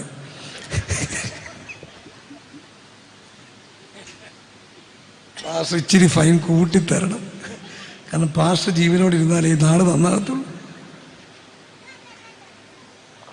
അപ്പോൾ ശിക്ഷ കിട്ടുന്ന ആർക്ക് വേണ്ടിയാണ്? നമ്മൾ രക്ഷിക്കാനാണോ ശിക്ഷിക്കാനാണോ? രക്ഷിക്കാനാണ്. ഏത് തെറ്റ് ചെയ്താലും ശിക്ഷ കിട്ടത്തില്ലേ? കിട്ടുമോ? കിട്ടും. മനുഷ്യനോട് ദൈവം പറഞ്ഞു, മുഖത്തെ വേർപ്പോട് എന്ത് കഴിക്കണം? ഉപജീവനം കഴിക്കും. അർത്ഥം, കഴിക്കണമെങ്കിൽ എന്ത് ചെയ്തിരിക്കണം? അർത്ഥം, കഴിക്കണമെങ്കിൽ എന്ത് ചെയ്തിരിക്കണം? വേർതിരിക്കണം. സിമ്പിൾ പ്രിൻസിപ്പിളാണ്. കഴിക്കണമെങ്കിൽ എന്ത് ചെയ്യണം? വേർക്കണം. അങ്ങനെയായിരുന്നു പൂർവികർ ജീവിച്ചത്. രാവിലെ എഴുന്നേറ്റാൽ അമ്മ അടുപ്പിലെ ചാരം മാറ്റി അടുപ്പിലെ കാപ്പിക്ക് വെള്ളം വെക്കും. എന്നിട്ട് നേരെ എങ്ങോട്ടിറങ്ങും? മിറ്റത്തോട്ടിറങ്ങും. എന്ത് ചെയ്യാനാ? മിറ്റം തൂക്കാനാ. മിറ്റം തൂക്കുമ്പം മിടുക്കരമ്മച്ചിമാരാണെങ്കിൽ നീളം കുറഞ്ഞ ചൂലേ മരുമൂക്ക് കൊടുക്കത്തുള്ളൂ. ഇങ്ങനെ നീളം കുറഞ്ഞ ജോലി കൊടുക്കുന്നറിയാം. അവൾ കുനിഞ്ഞ് നിന്ന് തൂറ്റിട്ട് വയറ് ചാടരുത്, അതിന് മിറ്റമെല്ലാം തൂക്കും. ഈ മിറ്റം തൂക്കാൻ വയ്യാത്തതുകൊണ്ടാണ് ഈ പിള്ളേരെല്ലാം ഫ്ലാറ്റിൽ പോകുന്നത്. അപ്പോൾ എന്തോ ചെയ്യണ്ട, തൂക്കണ്ട. മനസ്സിലായില്ലേ? ഫ്ലാറ്റാണെങ്കിൽ മിറ്റം തൂക്കണ്ടായിരുന്നു, മിറ്റം തൂക്കണം. മിറ്റം തൂക്കാൻ അത് കഴിയുമ്പോഴത്തേന് പിന്നെ അപ്പോഴത്തേന് വേർത്തിട്ടാണ് എന്ത് ചെയ്യുന്നത്, കഴിക്കുക. അസുഖമുണ്ടോ? ഇല്ല. ഒരു നാഴി അരിയുടെ ചോറുണ്ണു. എന്നോ ചോറൊക്കെ ഉണ്ടെന്നേ, എന്നിട്ടും അവർക്ക് എന്തില്ലായിരുന്നു, ഷുഗറില്ലായിരുന്നു. കാരണം അവരെങ്ങനെയാണ് കഴിച്ചേ, വേർത്തിട്ട് കഴിച്ചു. ഒരു കുഴപ്പമുണ്ടോ? ഇല്ല. 2 കിലോ കപ്പയും തിന്നും. ആർക്കെങ്കിലും കപ്പയ്ക്ക് പ്രശ്നമുണ്ടോ? ഇല്ല. ഭയങ്കര ബാലൻസ്ഡ് ആയിരുന്നു. കപ്പ, കാർബോ, വിത്ത്, മത്തി, പ്രോട്ടീൻ, ഫോളിക് ആസിഡ് എല്ലാം കൂടെ കൂട്ടി അവർക്കൊരു കുഴപ്പമില്ല, ജീവിച്ചു. കാലം മുമ്പോട്ട് പോയി, കഴിച്ചു. പക്ഷെ എന്ത് ചെയ്തില്ല, വേർത്തില്ല. വേർക്കാതെ കഴിച്ചു. കിട്ടി ശിക്ഷ. എനിക്കും കിട്ടിയ പല്ലും ഇതിനകത്ത് ഇരിപ്പുണ്ടെന്ന് കണ്ടാൽ അറിയാം. എന്തോ ശിക്ഷ കിട്ടിയേ? ഡയബറ്റിക് കിട്ടി, പ്രഷർ കിട്ടി. പിന്നെ ബാക്കിയൊക്കെ ദൈവം കൃപയില്ല. എന്തായാലും ഡയബറ്റിക്കും പ്രഷറും എല്ലാം കിട്ടി. ഡോക്ടർ പറഞ്ഞു, എന്തോ പറഞ്ഞു, രാവിലെ 45 മിനിറ്റ് എന്ത് ചെയ്യണം, നടക്കണം. എങ്ങനെ നടക്കണം? കൈ വീശി വേർത്ത് നടക്കണം. പക്ഷെ ഞാനങ്ങ് നിർത്തി. നടക്കാൻ പോയപ്പം പട്ടി കടിച്ചു. അപ്പം ഞാനോർത്ത് പേ പിടിച്ച് ചാകുന്നതിനും നല്ലത് കുറച്ചു കാലൊക്കെ ഇരുന്നോളൂ. പിന്നെ എൻ്റെ ഒരു സുഹൃത്ത് നടക്കാൻ പോയപ്പം വണ്ടി ഇടിച്ച് കത്തുപോയി. എനിക്കങ്ങ് സങ്കടമായി. അവൻ നടക്കാൻ പോയില്ലായിരുന്നേ അവനൊരു 60 വയസ്സ് വരെയെങ്കിലും പോകത്തില്ല. അപ്പോൾ എന്തോ ആയിക്കോട്ടെ. പിന്നെ നമ്മുടെ ആകെപ്പാടെ ഇപ്പോഴത്തെ ഡയറ്റ് എന്നാന്നറിയാം. 4 മണിക്ക് ഉഴുന്നുവട കഴിക്കുമ്പം പേപ്പറെ പൊതിഞ്ഞ് ഞെക്കിയിട്ട് കഴിക്കും. അതാണ് നമ്മുടെ ആകെ ഡയറ്റ്. ആ പേപ്പറിൻ്റെ ചെളി കൂടെ വയറ്റി ചെല്ലും. പൊക്കോട്ടെ എൻ്റെ പ്രിയര്. തെറ്റ് ചെയ്താൽ എന്തോ കിട്ടും? കിട്ടിയോ? കിട്ടിയില്ലേ? കിട്ടി. മദ്യപിച്ച എന്തോ പോവും?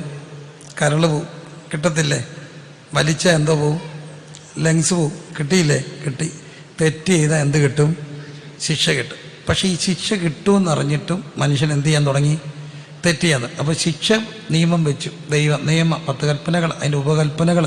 ഇനി ഇതൊന്നും അറിയത്തെങ്കിലും മനസാക്ഷിക്കകത്തൊരു നിയമം ഇരിപ്പുണ്ട്. ഉണ്ടോ? മനസാക്ഷി ഉണ്ടോ? ഉണ്ട്. ഞാൻ നിങ്ങളോട് ചോദിച്ചോട്ടെ, നമ്മുടെ സമൂഹത്തിൻ്റെ വലിയൊരു പ്രത്യേകതയാണ് ലഹരി അനുവദിക്കത്തില്ല. അറിഞ്ഞുകൊണ്ട് തിരുമേശ എടുക്കരുന്ന് കർശനമായിട്ട് വിലക്കും. പണ്ടൊക്കെ പരസ്യമായിട്ട് വിലക്കാരുന്നു. ഇപ്പം നമ്മൾ ചെവിയിലെങ്കിലും പറയും, അറിഞ്ഞുകൊണ്ട് അടി കിട്ടുമെന്ന് പറയും. സത്യവുമാണ്. എന്താ ലഹരിക്കെതിരെ നമ്മൾ ഇത്ര കർശന നിയമം എടുക്കുന്നത്? നിങ്ങളുടെ ശരീരം ദൈവത്തിൻ്റെ എന്താ മന്ദിരമാണ്. ദൈവത്തിൻ്റെ മന്ദിരത്തെ എന്ത് ചെയ്യരുത്? നശിപ്പിക്കരുത്. എന്നാൽ ഈ സിഗരറ്റ് വലിയൊക്കെ ചെയിൻ സ്മോക്കേഴ്സ് ആയിരുന്ന ആൾക്കാർ, മോനെ അക്കരെ മിണ്ടാതിരുന്ന മുട്ടായി തരും പാസ്റ്ററെങ്കിൽ മിണ്ടായിരുന്നാൽ പോരാ, നേരത്തെ മുട്ടായി തരാമെന്ന് പറഞ്ഞേ ഉണ്ടല്ലേ. അപ്പോൾ അങ്കിളിനോട് മേടിച്ചോണം മിണ്ടായിരുന്നിട്ട്. അപ്പോൾ എൻ്റെ പൊന്നും പ്രിയരെ, ഇവർ ചെല്ലോടൊക്കെ ചോദിക്കും, ബീഡി വില നിർത്തിയോ? നിർത്തി. അച്ഛാ സത്യമാണോ? നിർത്തി അച്ഛാ. 4 പാക്കറ്റ് ഒക്കെ ആയിരുന്നു, ഇപ്പം നിർത്തി. പിന്നെയും ചോദിച്ചു, സത്യം പറഞ്ഞാൽ ചോദിക്കും. ഇപ്പം അങ്ങനെയൊന്നും ഇല്ല. പിന്നെ രാവിലെ ടോയ്ലറ്റിൽ പോകുമ്പം മാത്രം ഒരു 1-2 പോകാം, അത് മാത്രമുള്ള പാസ്റ്റ. അത് മൊത്തം വലിക്കത്തില്ല. പിന്നെ ഇവിടെ എന്തിനാ പോകുമ്പോൾ ഇച്ചിരി വലിക്കുന്നേ? അതൊരു പ്രശ്നമാണ്. ആദ്യം വലിച്ചപ്പോൾ ഇവിടെ നിന്നാണ് വലിച്ചേ? ടോയ്ലറ്റിൽ പോയിരുന്ന. ആര് കാണാതിരിക്കാനാ? അമ്മ കാണാതിരിക്കാനാ. അമ്മ കണ്ടാൽ മോശമാണെന്ന് പറഞ്ഞ ആരാ? മനസാക്ഷി. അപ്പം മനസ്സിനകത്ത് തന്നെ എന്തുണ്ട്? ഒരു നിയമമുണ്ട്. ഉണ്ടല്ലോ. അപ്പം പിന്നെ മനസാക്ഷി നിർജീവപ്പെടും. അപ്പം മനസാക്ഷി ഞാൻ പറയണേ, നിയമം ലംഘിച്ചാൽ എന്ത് കിട്ടും? ശിക്ഷ കിട്ടും. അപ്പോൾ അങ്ങനെ ദൈവത്തിൻ്റെ ശിക്ഷ. പക്ഷേ ഈ ദൈവശിക്ഷയ്ക്ക് ഒരു പ്രശ്നമുണ്ട് മക്കളെ. ലോകശിക്ഷയിൽ ഒരാളെ കോടതി അങ്ങ് വിധിച്ചു എന്ന് വെക്കുക, അവന് 40 കൊല്ലം കഠിന തടവാ. കേട്ടക്കട്ടെ, അനുഭവിക്കട്ടെ. അത്ര കിരാതമായ മനുഷ്യ മനസാക്ഷിയെ ഒലച്ച കൊലപാതക. കേട്ടക്കട്ടെ. പക്ഷെ ഇഷ്ടൻ 10 വർഷം കഴിഞ്ഞപ്പോൾ അങ്ങ് ചത്തുപോയി. അടുത്ത 30 വർഷം കൂടെ മൊബൈൽ മോർച്ചറിയിൽ പൂജപ്പുര വെക്കുവോ? ഇല്ല. ചത്തു. എന്തോ തീർന്നു? ശിക്ഷ തീർന്നു. എന്നാൽ എൻ്റെ പൊന്നു മക്കളെ, നാട്ടുകാരെ, വീട്ടുകാരെ, കൂട്ടക്കാരെ എല്ലാവരും അറിഞ്ഞു ഈ ദൈവകോടതിക്കൊരു പ്രശ്നമുണ്ട്. ചത്താലും പൊക്കിയെടുക്കും. എന്നിട്ട് കൊണ്ട പച്ച കഥക്കിനെ നിർത്തും. മരിച്ച ഒരു ആപാലവൃദ്ധം എവിടെ നിൽക്കുന്ന കണ്ടു? സിംഹാസനത്തിൻ്റെ. അപ്പം ചത്തുപോയാലും തീരത്തില്ല, പൊക്കിയെടുത്ത് കൊണ്ട് നിർത്തും. ഒരിക്കൽ മരിക്കുകയും പിന്നെ മരിച്ചവരാവാല വൃദ്ധം എവിടെ നിൽക്കുന്നത് കണ്ടു. ദൈവ വെളിപ്പാട് ദിവസം പറയും സിംഹാസനത്തിന് മുമ്പിൽ നിൽക്കുന്നത് കണ്ടു. അപ്പോൾ അവനവന് അവിശ്വാസികൾ, ഭീരുക്കൾ, അവിശ്വാസികൾ എന്ന് പറഞ്ഞൊരു ലിസ്റ്റ് പറയുക. അപ്പോൾ അവർക്കുള്ള ഓഹരി തീയും ഗന്ധവും കത്തുന്ന പൊയ്ക അത്രേ. ഇത് രണ്ടാമത്തെ മരണം. അപ്പം കേട്ടോ, ശിക്ഷ. നിയമം ലംഘിച്ച എന്ത് കിട്ടും? ശിക്ഷ. അതെന്താ? ന്യായപ്രമാണം കൊടുത്തത് ശിക്ഷിക്കാനല്ല, രക്ഷിക്കാനാണ്. പക്ഷെ രക്ഷാകാരണമായി നിയമം മനുഷ്യനെന്തായി? ശിക്ഷാകാരണമായി. എന്തിനാ? നന്മ ചെയ്യണമെന്ന് ആഗ്രഹമുണ്ടെങ്കിലും അതിന് സമ്മതിക്കാത്തൊരു തിന്മയുടെ പ്രമാണം ഇവിടെ ഇരിക്കുക, അവയവത്തിലിരിക്കുക. മനസ്സിലാവുന്നുണ്ടോ? പിള്ളേരെല്ലാം നല്ല മക്കളാ. മക്കളെ പഠിക്കണമെന്ന് ഇഷ്ടമില്ലാത്ത ഒറ്റ മക്കളുണ്ടോ? ഉണ്ടോ? പഠിക്കാൻ ഇഷ്ടമാണോ? പഠിക്കണ്ടേ? പഠിക്കണം. അവരതുകൊണ്ട് തീരുമാനിച്ച് ഈ വർഷം പഠിക്കും. അതുപോലെ വിശ്വാസികളും എല്ലാ 31-നും തീരുമാനിക്കും അടുത്ത വർഷം കർത്താവിന് വേണ്ടി ജീവിക്കും. എന്നോട് എൻ്റെ ഒരു സുഹൃത്ത് പറഞ്ഞു, അളിയാ ഞാനൊരു പുതിയ തീരുമാനം എടുത്തു. എന്ത്? എടാ, കഠിനമായ തീരുമാനമാണ്. കഠിനമായ ഈ വർഷത്തെ തീരുമാനം. എന്താടാ അളിയ? എൻ്റെ അളിയ ഒരു തീരുമാനം എടുക്കുന്നില്ലെന്നങ്ങ് തീരുമാനിച്ചു. കാരണം കുറേ നാളായിട്ട് തീരുമാനിക്കുന്നതല്ലാതെ ഒരു കാര്യം നടക്കുന്നില്ല. അതാണ് കുഴപ്പം. നന്മ ചെയ്യണമെന്ന് ആഗ്രഹം ഉണ്ടെങ്കിലും സമ്മതിക്കാതെ. പഠിക്കണമെന്ന് ആഗ്രഹമുണ്ട് പിള്ളേർക്ക്. അതിന് പല പിള്ളേരും നേരത്തെ കിടക്കും. പണ്ട് 10ാം ക്ലാസ്സിൽ കയറുമ്പോൾ അപ്പ കൊടുക്കുന്ന ഒരു സമ്മാനമുണ്ട് പിള്ളേർക്ക്. എന്താ മേടിച്ചു കൊടുക്കും? ഇപ്പോഴാണ് മൊബൈലിൽ അലാറം, മറ്റേ എന്തോ ക്ലോക്ക്, ടൈം പീസ്. കണ്ടിട്ടുള്ളവരൊന്ന് കൈ പൊക്കിക്ക്. വെക്കും. എത്ര മണിക്കാ? 4 മണിക്ക്. എന്നിട്ട് എന്തോ ചെയ്യും? നടിക്കും. എന്നിട്ട് നമ്മളെന്തോ ചെയ്യും? എത്തിക്കുത്തി എന്തോ ചെയ്യും? ഓഫ് ചെയ്യും. എന്നിട്ട് വീണ്ടും എന്തു ചെയ്യും? ഉറങ്ങും. ഇത് തന്നെയാ അലാറം അടിക്കും, അലാറം ഓഫ് ചെയ്യും, ഉറങ്ങും. എന്നിട്ട് പരീക്ഷ വരുമ്പം തലേദിവസം ഉണർന്നിരിക്കും. പരീക്ഷ ഹാളിലെല്ലാം മറന്നുപോകും. കണ്ടോ? എന്താ? നന്മ ചെയ്യണമെന്ന് ആഗ്രഹമുണ്ട്. എപ്പോഴും ഓർത്തോണം, ഏത് കല്യാണത്തിന് പോയാലും ഐസ്ക്രീം രണ്ടാമതും മേടിക്കുന്നവൻ അവൻ്റെ ഷുഗർ 500 ആയിരിക്കും. അവരാണ് ഈ പിന്നെയും എന്നാൽ വീട്ടിൽ കൊടുക്കത്തില്ല. എടോ ഇടടോ പീസ് ഇടോ ഇങ്ങോട്ടോ തനിക്ക് എന്ന് പറഞ്ഞാൽ പീസ് തന്നെ ചോദിച്ച് എടുക്കുന്നതിൻ്റെ കൊളസ്ട്രോൾ 300 ആയിരിക്കും. എന്താ? വീട്ടിൽ തരത്തില്ല. നന്മ ചെയ്യണം. അതിന് അവച്ചാ കഴിക്കണ്ടേ? കല്യാണത്തിന് പോകുമ്പോൾ മാത്രമേ ഉദ്ദേശിച്ച് ഞാൻ ഇതൊക്കെ എന്ത് ചെയ്യത്തുള്ളൂ? കഴിക്കത്തുള്ളൂ. പക്ഷെ ഒറ്റ കല്യാണം മുടക്കത്തില്ല. എന്നും എന്തുണ്ട്? കല്യാണം. പ്രത്യേകിച്ച് ഞങ്ങൾക്ക് ഉദ്ദേശിമാർക്ക് എന്നും എന്താ? കല്യാണം. അപ്പം നന്മ ചെയ്യണമെന്ന് ആഗ്രഹം ഉണ്ടെങ്കിലും അതിന് സമ്മതിക്കാത്തൊരു തിന്മയുടെ പ്രമാണം അവയവത്തിൽ വ്യാപരിച്ച് പാപത്തിന് എന്താക്കി? ബദ്ധനാക്കി. അപ്പം തെറ്റ് നിയമം കൊടുത്തു. എന്താ? ശിക്ഷ. മറാനൊക്കു നിയമം രക്ഷിക്കാൻ കൊടുത്ത എന്തായി? ശിക്ഷ കാരണമായി. എന്നിട്ടും ശരിയാകുന്നില്ലെന്ന് കണ്ടപ്പോൾ നിയമം കുറച്ചുകൂടെ ഒന്ന് കഠിനമാക്കി. ആ കഠിനമാക്കിയ നിയമമാണ് ശാപം വരുമെന്ന് പറഞ്ഞു. ശാപം വരുമെന്ന് പറഞ്ഞത് ശപിക്കാനാണോ? അല്ല. എന്തിനെന്നറിയോ? രക്ഷിക്കാനാ. കാരണം ഈ മക്കൾ സമ്മതിക്കാത്തൊരു കാര്യമുണ്ട്. അപ്പനും അമ്മയും ജീവിക്കുന്ന ആർക്ക് വേണ്ടിയാ? അപ്പനും അമ്മയും ജീവിക്കുന്ന ആർക്ക് വേണ്ടിയാ? ഉണ്ടെന്നില്ല ഒറ്റ ഒരെണ്ണം. അപ്പനും അമ്മയും ജീവിക്കുന്ന ആർക്ക് വേണ്ടിയാ? ആർക്ക് വേണ്ടിയാ? മക്കൾക്ക് വേണ്ടിയാ. സമ്മതിച്ചല്ലോ. അത് ബോധമുള്ള ഒന്നും 18 ഇറങ്ങിപ്പോത്തില്ല. പോമോ? ഇല്ല. 18 ആകുമ്പോൾ പോലീസ് സ്റ്റേഷനിൽ ചെന്ന് ഇരിക്കുമ്പോൾ ഇതിന് കണ്ട പാവം പോലും ഇല്ലെന്നേ. ഞാൻ എത്ര ഇടത്താണ് പോകുന്നത്, കണ്ട പാവം പോലും ഇല്ല. ഇതാരാ? അതിൻ്റെ ഒരു നിപ്പ് കാണണം. അയ്യോ, തൊടാനൊക്കെ 18 കഴിഞ്ഞില്ലേ? സത്യത്തെ അതിനെ അങ്ങ് അടിച്ച് കൊല്ലാൻ തോന്നും. കാരണം ഇത് അമ്മയല്ലേ, അപ്പനല്ലേ. ഞാൻ പോകും, എനിക്ക് പോകണ്ട, എനിക്ക് ഇതിലൂടെ പോകേ വേണ്ട എന്ന് പറഞ്ഞ് പോകുന്നതൊക്കെ ഓർത്തോണേ. ഈ അപ്പനും അമ്മയും ജീവിച്ച ആർക്ക് വേണ്ടിയാ? മക്കൾക്ക് വേണ്ടിയാ. ഞാൻ എല്ലാ മക്കളോടും പറയും, അവർ ജീവകാലത്ത് കഷ്ടപ്പെട്ടതിൻ്റെ എല്ലാം സങ്കടം മാറുന്ന ഒറ്റ ദിവസമാണ്. 10 പേരെ പിടിച്ച് നിൻ്റെയൊക്കെ കല്യാണം നടത്തുമ്പോൾ അന്നേരം ഞങ്ങളുടെ ഉപദേശി പറയും, ഇപ്പോൾ സ്വന്തമായിട്ടോ ഉത്തരവാദിത്തപ്പെട്ടവരോ അവരെ സ്റ്റേജിലേക്ക് ആനയിക്കാവുന്നതാണ്. അന്നേരമാണ് ഗമയിൽ 2 പേര് കയറി വരും. ആരാ? അപ്പനും അമ്മയും. അവർക്ക് ജീവിതത്തിൽ കിട്ടുന്ന വലിയൊരു സംഭവം അല്ലേ? അപ്പം നോക്കണേ എൻ്റെ പ്രിയരെ, അത് കളയരുത് കേട്ടോ. അപ്പം നോക്കണം, അപ്പനും അമ്മയും ജീവിക്കുന്ന ആർക്ക് വേണ്ടിയാ? മക്കൾക്ക് വേണ്ടിയാ. മക്കൾക്ക് ദോഷം വരുന്ന എന്തെങ്കിലും ചെയ്യുമോ? ഇല്ല. അപ്പം ശാപം വരുന്നത് നമുക്ക് മാത്രമല്ല, എത്ര പേർക്ക് വരാം? 4 തലമുറ വരെ വരാം. അതിന് കാരണമുണ്ട്. ഒന്ന് മക്കൾ. ഇനി മക്കളെക്കാട്ടി ഇഷ്ടം ആരെയാ? മക്കളെക്കാട്ടി ഇഷ്ടം ആരെയാ? സമ്മതിക്കത്തില്ല. മക്കളെക്കാട്ടി ഇഷ്ടം ആരെയാ? കൊച്ചുമക്കളെയാണ്. നമ്മൾ സാധാരണ പറയുന്നൊരു കാര്യമുണ്ട്, ഇപ്പോഴാണ് പിള്ളേരെയൊക്കെ തല്ല് കുറഞ്ഞ്. മക്കളെ ഈ വല്യപ്പനും വല്യമ്മയും വളർത്തിയ പിള്ളേരെ പിഴച്ചു പോകുമെന്ന് പറയും. കുറച്ച് സത്യമുണ്ട്. കാരണം ഇവരെന്തോ ചെയ്യത്തില്ല, തല്ലത്തില്ല. ഇപ്പോൾ തല്ല് കുറവാണ് സത്യത്തിൽ. പ്രത്യേകിച്ച് വിദേശത്തൊക്കെ പോയാൽ ഇപ്പം തല്ലാനും ഒക്കത്തില്ല. എന്നാൽ എന്നെയൊക്കെ തല്ലുന്ന അതിശാസ്ത്രീയമായിട്ടായിരുന്നു. എന്തോ ഒരു ശാസ്ത്രീയമായ അടിയായിരുന്നു. നിക്കർ ഊരി എണ്ണ ചൂടാക്കി പുരട്ടി വടി വെട്ടിക്കൊണ്ട് വന്ന് നമ്മുടെ മുമ്പിൽ ഇരുന്ന ഇത് കലാപരിപാടിയാണ്. കുറേ നേരത്തെ ഇതങ്ങ് തീരത്തില്ല. വടി വെട്ടി വഴറ്റി അടി വരുമോ ഇല്ല. മിലിറ്ററി അടിയായിരുന്നു. എൻ്റെ പൊന്നെ, എൻ്റെ അപ്പ അടി കഴിഞ്ഞ് പോകുമ്പോൾ, അവധി കഴിഞ്ഞ് പോകുമ്പോൾ ഞാൻ പാടിയിട്ടുണ്ട്, ഞാനും പെങ്ങളും കൂടെ. സന്തോഷം വന്നല്ലോ, സന്താപം തീർന്നല്ലോ, സന്തോഷം എന്നി വന്നല്ലോ. അത്ര അടിയായിരുന്നു. പക്ഷെ എനിക്ക് മക്കളുണ്ടായപ്പോൾ അടിക്കാൻ സമ്മതിക്കത്തില്ല. ഞാനൊരു വട്ടം കൊച്ചിനെ അടിക്കാൻ പിടിച്ചപ്പോൾ അപ്പ പറഞ്ഞ് അടിക്കരുത്. ഞാൻ അതെന്നെ അടിക്കരുതേ. അതെ, എൻ്റെ ഇവിടെ ഏതാണ്ട്. അപ്പം ഞാൻ ചോദിച്ചു, അപ്പം നമ്മളെ അടിച്ചപ്പോൾ ഒരേ ഏതാണ്ട് ഇല്ലായിരുന്നല്ലേ? എടാ അങ്ങനെ പറയില്ലടാ, ഇവിടെ ഏതാണ്ട്. ഞാൻ ദൂരെ ഇട്ട് അടിച്ചോളാം. ഞാനൊരടി കൊടുക്കേ ഇഷ്ടം പുറകിൽ നിന്നൊരടി എൻ്റെ കന്നം തീർന്നു. എന്നിട്ട് പറയാം, കുറേ നാളായി അടിച്ചിട്ട്. എങ്ങനെ ആരോഗ്യമൊക്കെ നോക്കിയാന്ന്. അന്നേരം 3 പിള്ളേരുടെ അപ്പനെ കണ്ടോ കൊണ്ടു. ആരെ അടിച്ചപ്പം? കൊച്ചുമക്കളെ. അപ്പം വൃദ്ധൻ്റെ മക്കൾ വൃദ്ധൻ്റെ കിരീടം അല്ലേ? കിരീടമാണ്. വല്ല അവർക്ക് ഭയങ്കര സന്തോഷം. അപ്പോൾ ഈ മക്കൾക്കോ മക്കൾക്കോ ഒക്കെ ദോഷം വരുന്നോ ചെയ്യുമോ? ഇല്ല.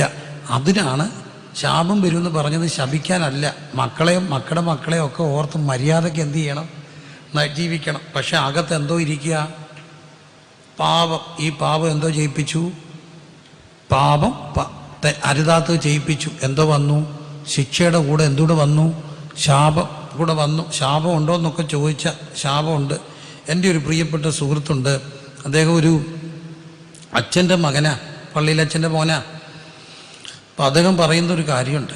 അച്ഛൻ പറഞ്ഞൊരു സംഭവമാണ്. ഒരു പള്ളിയിൽ അച്ഛൻ്റെയൊക്കെ ആ ഇടവകയുടെ അവിടെ നടന്ന ഒരു പഴയ കാലത്ത് നടന്നൊരു കാര്യമാണ്. പ്രായമുള്ളൊരു വൈദികനാണ്. അപ്പോൾ 2 വിശ്വാസികൾ തമ്മിൽ എന്തോ പ്രശ്നമുണ്ടായി. പള്ളി ഇടവക വഴക്കുണ്ടായി.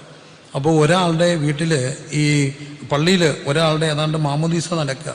അപ്പോൾ ഈ മാമോദീസ സെറിമണി നടക്കാതിരിക്കാൻ വേണ്ടി മാമോദീസയുടെ തലേ രാത്രിയിൽ ഏതാണ്ട് മറ്റേ കൂട്ടർ ഓട് പൊളിച്ച് പള്ളിക്കകത്ത് ഇറങ്ങിയിട്ടൊരു മാമോദീസ തൊട്ടിലിനകത്ത് വെളിക്കിറങ്ങി. മാമോദീസ അപ്പോൾ രാവിലെ വരുമ്പോൾ വെളിക്കിറങ്ങി കിടക്കുന്നതിനകത്ത് ആരെങ്കിലും മാമോദീസ മുക്കുമോ? പള്ളി ചെയ്ത പിന്നെ ആരും ആ പള്ളി മാമോദീസ മുക്കാതായി. പള്ളി ഓൾമോസ്റ്റ് അടച്ചിടുന്ന പോലായി. അപ്പോൾ അന്നുണ്ടായിരുന്ന താപസ ശേഷനായിരുന്ന വലിയ തിരുമേനി വന്ന് ജനത്തെ മുഴുവൻ വിളിച്ചു കൂട്ടി. എന്നിട്ട് വലിയ തിരുമേനി തന്നെ ഈ മാമോദിസ തൊട്ടിൽ കഴുകിയിട്ട് വലിയ തിരുമേനി ഇതിനകത്ത് വെള്ളം നിറച്ചിട്ട് എല്ലാവരുടെ മുമ്പിൽ വെച്ച് പ്രാർത്ഥനകളും ശുദ്ധീകരണ പ്രക്രിയകളൊക്കെ നടത്തി അതിലെ വെള്ളം കോരി കുടിച്ചതിന് ശേഷമാണ് ഇതിനകത്ത് മാമോദിസ നടക്കുന്നത്. പെന്തക്കോസ്ത് വിശ്വാസികളായ ഞങ്ങൾ ശിശു സ്നാനത്തിൽ വിശ്വസിക്കുന്നില്ല. ആ സത്യം ഉറപ്പിച്ചുകൊണ്ട് തന്നെ പറയട്ടെ. എന്നിട്ടും അച്ഛൻ പറയുന്നൊരു കാര്യം ഞാൻ കേട്ടിട്ട് പേടിച്ചുപോയി. തലമുറകളായിട്ട് ആ വെളിക്കിറങ്ങിയുടെ വീട്ടിൽ ആർക്കെങ്കിലും ആ കുടുംബത്തിൽ മലാശയ ക്യാൻസർ കാണും, മലദ്വാരത്തിൽ ക്യാൻസർ കാണും. എന്ത് വേട്ടയാടുന്ന? ശാപം വേട്ടയാടുന്നു. ശാപം ഒരു യാഥാർത്ഥ്യമാണ്. അപ്പം ശിക്ഷയും ശാപവും നമ്മുടെ പഴയ കാലത്തെ തറവാടുകൾ എങ്ങനെ ശാപം വരാം? ശാപം പല രീതി വരാം. ദരിദ്രൻ്റെ കണ്ണീര് വീണ കൂലി നിലവിളിച്ചാൽ എന്തോ വരും? ശാപം വരും. എന്തിയെ തറവാടുകളെല്ലാം? എന്തിയെ വലിയ വലിയ തമ്പ്രാന്മാരെല്ലാം? എന്തിയെ ഒറ്റ എണ്ണത്തെ കാണിച്ച്? തമ്പ്രാക്കന്മാരുടെ പിന്തലന്മാർക്കാരെ എരന്ന് ജീവിക്കുന്നവരുണ്ട്. എന്താ പറ്റിയെന്നറിയാമോ? ശാപം. കൂലിക്കാരൻ ചെന്ന് ചോദിക്കും. കൂലി ചോദിക്കുമ്പോൾ ഇത്രയേ ഉള്ളൂ. അല്ല എമ്മാനെ ഇത്രൂടെ, ഒരടി, ഒരു ഉന്ത്, ഒരു തള്ള, ഒരു ഞെക്ക്. കൂടുതൽ എന്തെങ്കിലും പറഞ്ഞാൽ കണ്ടത്തിൻ്റെ മട ഉറയ്ക്കണമെങ്കിൽ ആരെ കൂടെ ചവിട്ടി താക്കണം? മനുഷ്യനെ കൂടെ താക്കണം നിർബന്ധത്തിൽ. ചരിത്രങ്ങൾ പറയുന്നു ആരെയൊക്കെ അതിനകത്ത് താത്തിട്ടുണ്ട്. ചവിട്ടി താത്തു. ആരും അറിഞ്ഞില്ല, ഉലകം അറിഞ്ഞില്ല. കരച്ചിൽ ഉയർന്നപ്പോൾ ശാപം വന്നു. സത്യമാണ്, ശാപം വന്നു. ദരിദ്രനെ പീഡിപ്പിച്ചാൽ. മറ്റൊന്ന് അധാർമികമായ ലൈംഗിക ജീവിതം. അവരെൻ്റെ ഭാര്യ, അവരെൻ്റെ മകള്, അവരുടെ ഉള്ളുരുകിയ പ്രാക്ക്, ഇതെല്ലാം ശാപമാണ്. കൊച്ചുങ്ങളെ നശിപ്പിച്ച അപ്പനും അമ്മയും ഉള്ളുരുകി പ്രാകും. എൻ്റെ കൊച്ചിനെ തൊലച്ചോ മുടിഞ്ഞു പോകുന്നു. ഏക്കും ഇതൊക്കെ. കാരണം കൂടാത്ത ശാപം എന്ത് ചെയ്യത്തില്ല? ഏക്കത്തില്ല. മനസ്സിലാകുന്നുണ്ടോ? കാരണം കൂടി ഏക്കും. അനിയൻ മരിച്ചുപോയി. അനിയൻ്റെ ഭാര്യയും പിള്ളേരെയും വീതം കൊടുക്കാതെ ഇറക്കിവിട്ട ചേട്ട അനുഭവിക്കും. അനുഭവിച്ചേ ഒക്കത്തുള്ളൂ. എന്താ കാര്യം? വിധവയുടെ കണ്ണീരാ. പിന്നെ വേറൊരു കൂട്ടരുണ്ട്, ഉപദേശിക്കിട്ട് പണി കൊടുത്തു ഇരുന്ന് മേടിക്കും, എരന്ന് അനുഭവിക്കും. ഇത് പൗരോഹിത്യ മതത്തിൻ്റെ ഭീഷണിയായിട്ടൊന്നും കാണണ്ട. സഭയെ പ്രശ്നം ഉണ്ടാക്കിയാൽ എന്തോ വരും? ശാപം വരും. ഞാനിതെല്ലാം കാണുന്നതും അനുഭവിക്കുന്നതും കണ്ടിട്ടുള്ളതും ചരിത്രങ്ങളൊന്നും കാത്തിരുന്ന് കണ്ടാൽ മതി. അപ്പം നോക്കണം, ഇതെല്ലാം എന്ത് വരുത്തും?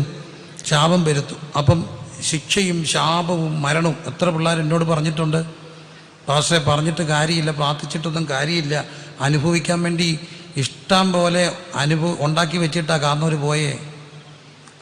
പോയത് ഇഷ്ടം പോലെ ഉണ്ടാക്കി വെച്ചിട്ട് അനുഭവിക്കാനാ, തീർക്കാം, ഇവിടം കൊണ്ടെങ്കിലും തീരട്ട്. അപ്പം നോക്കണം, എന്തോ വേട്ടയാടുക, ശാപം വേട്ടയാടുന്ന കുടുംബങ്ങൾ, ശാപം വേട്ടയാടുന്ന മനുഷ്യർ, എന്തോ ഒന്നും ഭീകരമായി വേട്ടയാടപ്പെടുന്ന പോലെ ചരിത്രങ്ങൾ ആവർത്തിക്കപ്പെടുന്നു. എന്താ പോംവഴി?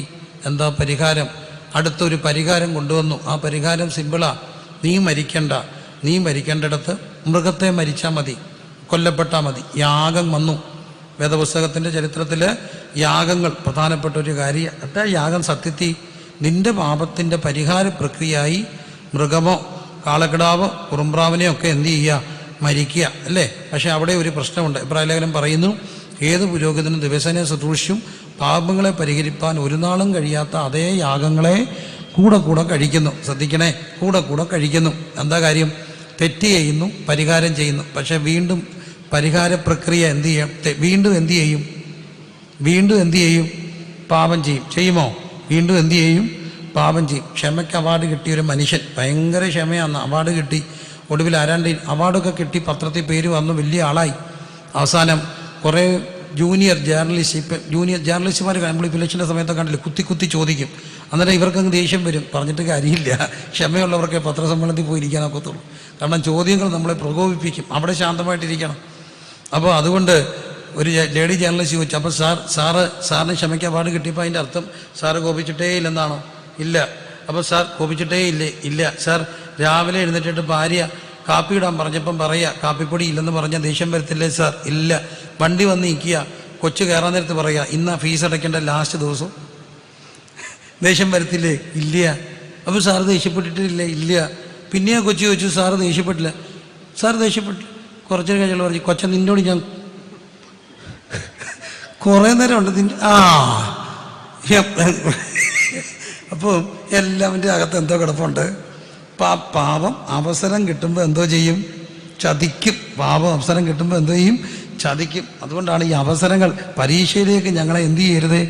പ്രവേശിപ്പിക്കരുത്. പാപം അവസരം കിട്ടുമ്പോൾ എന്തു ചെയ്യും? ചതിക്കും.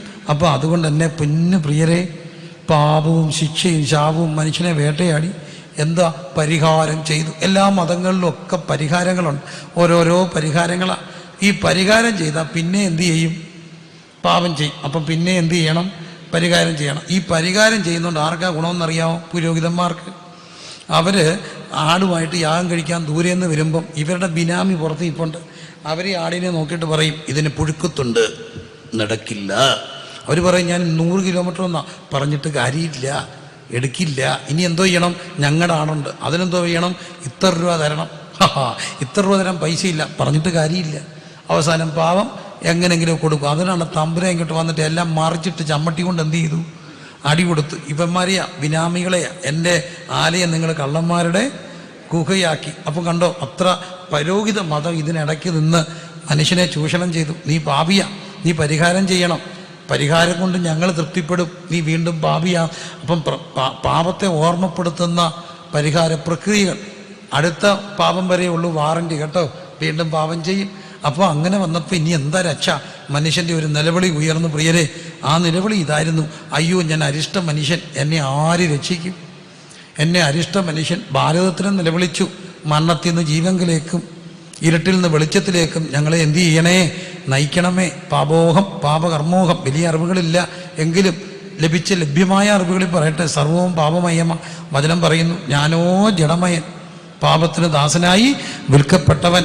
അങ്ങനെ ഈ മനുഷ്യൻ, പാപത്തിൻ്റെ ശമ്പളം മരണമ, എങ്ങനെ രക്ഷപ്പെടും? നിലവിളി ഉയർന്നപ്പം ദൈവം തൻ്റെ പുത്രനായ ക്രിസ്തുവിനെ ഭൂമിയിലേക്ക് അയച്ചു. പ്രിയരെ ശ്രദ്ധിക്കണേ, ഭൂമിയിലേക്ക് അയച്ചു. ദൈവം തൻ്റെ പുത്രനെ അയച്ചു. ഈ പുത്രൻ തമ്പുരാൻ ദൈവമായിരുന്നവൻ, അവിടത്തോടൊപ്പം ഇരുന്നവൻ, സ്വർഗത്തിൻ്റെ ആ സമത്വം മുറുകെ പിടിച്ചുകൊള്ളാതെ ദാസ്യരൂപം എടുത്ത് തന്നെത്താൻ താഴ്ത്തി വേഷത്തിൽ മനുഷ്യനായി വെറും മനുഷ്യനല്ല, 100% അഭിനയമല്ലായിരുന്നു, മായാവി അല്ലായിരുന്നു, 100% മനുഷ്യനായി, 100% ദൈവം. അതാണ് ജഡാവതാരത്തിൻ്റെ നിഗൂഢത, അതിൻ്റെ മിസ്റ്ററി ഓഫ് ഇൻകാർണേഷൻ. അങ്ങനെ ദൈവം മനുഷ്യനായി. കണ്ടോ, ദൈവം മനുഷ്യനായി. ലോകം കണ്ട ഏറ്റവും വലിയ അത്ഭുതം.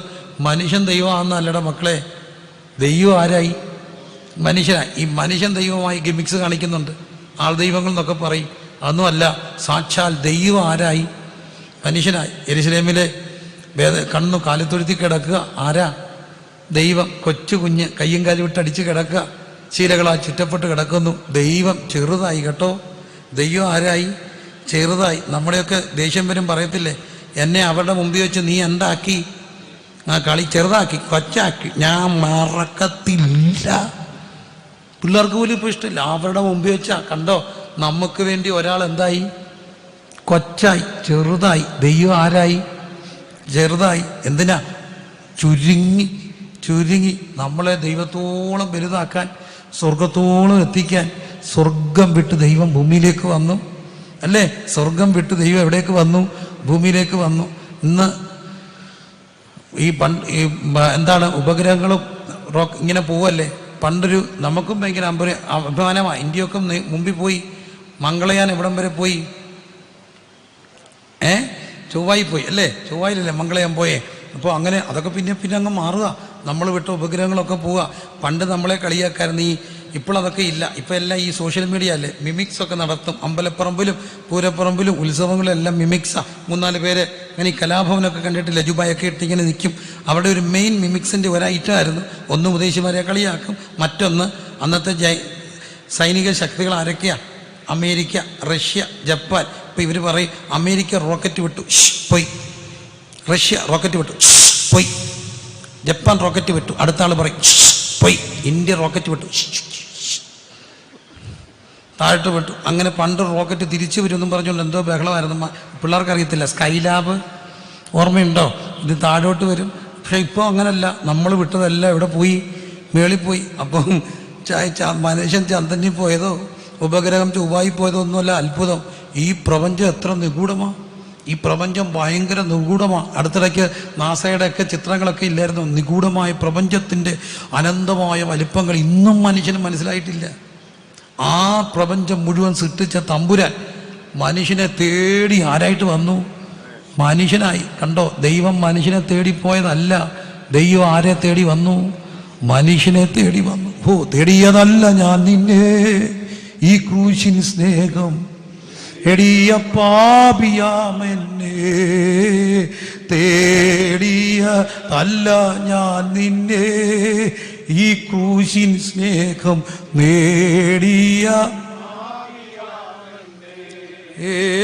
പോകുന്നു ലാക്കിലേക്കു പാടുക, പോകുന്നു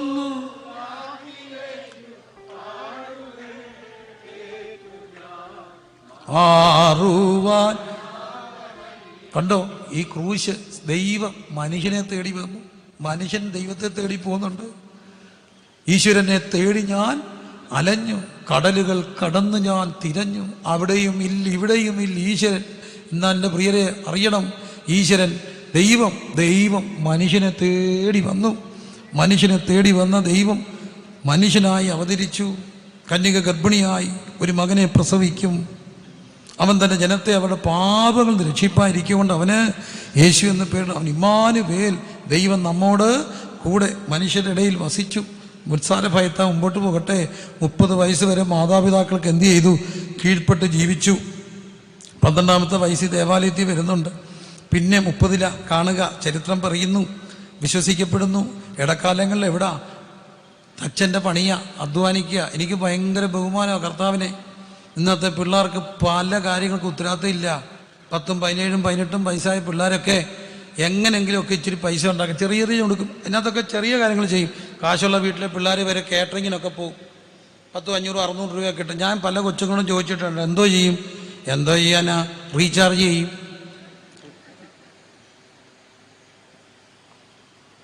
റീചാർജ് ചെയ്യും, പിന്നെന്തോ ചെയ്യാനാ, പെട്രോൾ അടിക്കും, പിന്നെന്തോ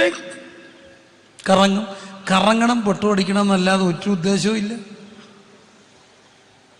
ഉണ്ടോ? ഇല്ല. അതിനത്ര കാര്യമുള്ളൂ. എങ്ങനെയെങ്കിലും കറങ്ങുക, വൈകിട്ടൊരു കുഴിമന്തി അടിക്കുക. ഈ പിള്ളേരെല്ലാം കൂടെ കുഴിമന്തി അടിച്ചടിച്ച് അവരുടെ കുഴിമാന്തുക എന്നുള്ളത് സത്യം മനസ്സിലാക്കണേ പ്രിയരെ. മാസത്തിൽ ഒരിക്കൽ കൂടുതൽ കഴിക്കരുത് കുഞ്ഞുങ്ങളെ. നിങ്ങളുടെ എട്ടപാട് തെറ്റിപ്പോൾ. ഞാൻ 2 ദിവസം അടുപ്പിച്ച് ഈ സാധനം പോയ വഴിക്ക് കഴിക്കേണ്ട വന്നു. എൻ്റെ പൊന്നെ, ഞാൻ 2 ദിവസമായിട്ട് ഹോസ്പിറ്റലിൽ നിന്ന് ഇങ്ങോട്ട് വരുന്നത്. എൻ്റെ പൊന്നിനോട് പറയുക, വീട്ടിൽ വെക്കുന്ന വല്ലതൊക്കെ കഴിച്ചോണേ. ഇതെല്ലാം അഴുക്കാം. വല്ലപ്പോഴും വെല്ലം കഴിക്കാമെന്നല്ലാതെ ഇതൊന്നും സ്ഥിരം കഴിക്കാൻ കൊള്ളില്ല. നോക്കണം, വീട്ടിൽ വെക്കുന്ന കഴിക്കണം, അമ്മ തരുന്ന കഴിക്കണം. പോട്ടെ, എൻ്റെ വിഷയം അതല്ല. അപ്പോൾ ലക്ഷ്യബോധം ഉണ്ടോ? ഇല്ല. പക്ഷേ ഈ ഗുരു എന്തോ ചെയ്യാനെന്നറിയാമോ? തച്ചനായിരുന്നു, മരപ്പണിക്കാരനാ, അധ്വാനിച്ചു. ആ നല്ല പ്രായത്തിൽ കഷ്ടപ്പെട്ട് കേട്ടോ. അതുകൊണ്ടാണ് പറയുക, he was the Marxist before Karl Marx was born. അധ്വാനിക്കുന്നവരും ഭാരം ചുമക്കുന്നവരെ എൻ്റെ അടുക്കൽ വാന്ന് പറയാൻ കഴിഞ്ഞാൽ എന്താ? തോള് ഭാരം ചുമന്നൊരു ഗുരുവുണ്ട്. അതുകൊണ്ടൊരു ഗുണമുണ്ട് കേട്ടോ. ഇന്നും അധ്വാനിക്കുന്നവൻ്റെ ശരീരവേദന അറിയാവുന്ന ഒരുവനുണ്ട്. അധ്വാനിക്കുന്ന ഞാൻ കേട്ടിട്ടുണ്ട്, പറഞ്ഞിട്ടുണ്ട്. രാവിലെ പകലന്തിയോളം അധ്വാനിച്ച് ദേഹം മുഴുവൻ വേദനയായി കിടക്കുന്ന പലരും പറഞ്ഞിട്ടുണ്ട്. പ്രത്യേകിച്ച് ഞങ്ങളുടെ നാട്ടിലൊരു അമ്മച്ചി, കർത്താവപ്പച്ച വയ്യാന്ന് പറയുമ്പോൾ അടുത്ത് വന്നിരുന്ന് സുഗന്ധതൈലം കൊണ്ട് തലോടുമായിരുന്നെന്ന്. അധ്വാനിക്കുന്നവൻ്റെ വേദന അറിയുന്ന ഒരു ഗുരുവുണ്ടെങ്കിൽ അത് നമ്മുടെ ഗുരുവാ. സാക്ഷാൽ വേദന അറിഞ്ഞവൻ. 30-ാമത്തെ വയസ്സ് വരെ വീണ്ടും കാണുന്നു. 30-ാമത്തെ വയസ്സ് വരെ ആർക്ക് കീഴ്പ്പെട്ടിരുന്നു? മാതാപിതാക്കൾക്ക് കീഴ്പ്പെട്ടിരുന്നു. മക്കളറിയണേ, അല്ല, തൻ്റെ അവസാനം വരെ പിതാവിന് കീഴ്പ്പെട്ടിരുന്നു. മരണത്തിലെ തലേദിവസവും ആ തൊട്ടു മുമ്പും പറയുന്നു, എൻ്റെ അലോഹി ലമ്മ ശബക്താനി. ഒടുവിൽ പറഞ്ഞ പിതാവെ, എൻ്റെ ആത്മാവിനെ തൃക്കരങ്ങളിൽ ഏൽപ്പിക്കുന്നു. 30 വയസ്സ് വരെ മാതാപിതാക്കൾ കീഴ്പ്പെട്ട് ജീവിച്ച യേശു 30-ാമത്തെ വയസ്സിൽ പരിശുശ്രൂഷ ആരംഭിച്ചു. നന്മ മാത്രം ചെയ്തു മക്കളെ, നന്മ മാത്രം ചെയ്തു. എന്നിട്ടും 33 തിരുവയസ്സിൽ ഒരു സൺഡേ അവർ പാടി, ഹോശന്ന പാടി. അടുത്ത ദിവസം അവർ പറയുന്നു, ഇവനെ അറസ്റ്റ് ചെയ്യാനുള്ള ഗൂഢതന്ത്രങ്ങൾ ആവിഷ്കരിക്കപ്പെട്ടു. ആ രാത്രിയിൽ അറസ്റ്റ് ചെയ്യപ്പെടുന്നു. ആ രാത്രി അറസ്റ്റ് ചെയ്യപ്പെട്ടു. ഗതസമ്മനിയുടെ രാത്രി വല്ലാത്ത നൊമ്പരം. ശിഷ്യരെ കൂട്ടിക്കൊണ്ടുപോയി. സ്നേഹിച്ച 3 ശിഷ്യർ ആരാ? പത്രോസും യാക്കോബും യോഹന്നാനും. എന്തിനാ? പച്ച മനുഷ്യനാ. ഈ മനുഷ്യരുടെ ഒരു പ്രശ്നമുണ്ട് കേട്ടോ, അറിയണം. മനുഷ്യരുടെ ഒരു ഏറ്റവും വലിയ ആഗ്രഹം ചാകുമ്പോൾ പ്രിയമുള്ളവരടുത്ത് വേണം. അതുകൊണ്ടാണ് ചിലരെങ്കിലുമൊക്കെ പഴയ കാലത്ത് ഗൾഫിൽ കയറ്റിവിട്ടിട്ട് ഒരുത്തനെ ഇവിടെ നിർത്തും. എന്തിനാ? ചാകുമ്പോൾ അടുത്ത് നിൽക്കാൻ. ചേട്ടന്മാർ പറയും, നീ ഇവിടെ ഇന്നോ, നിനക്കുള്ളതെല്ലാം ഞങ്ങൾ തന്നോളാം. അവർ കൊടുക്കത്തില്ല.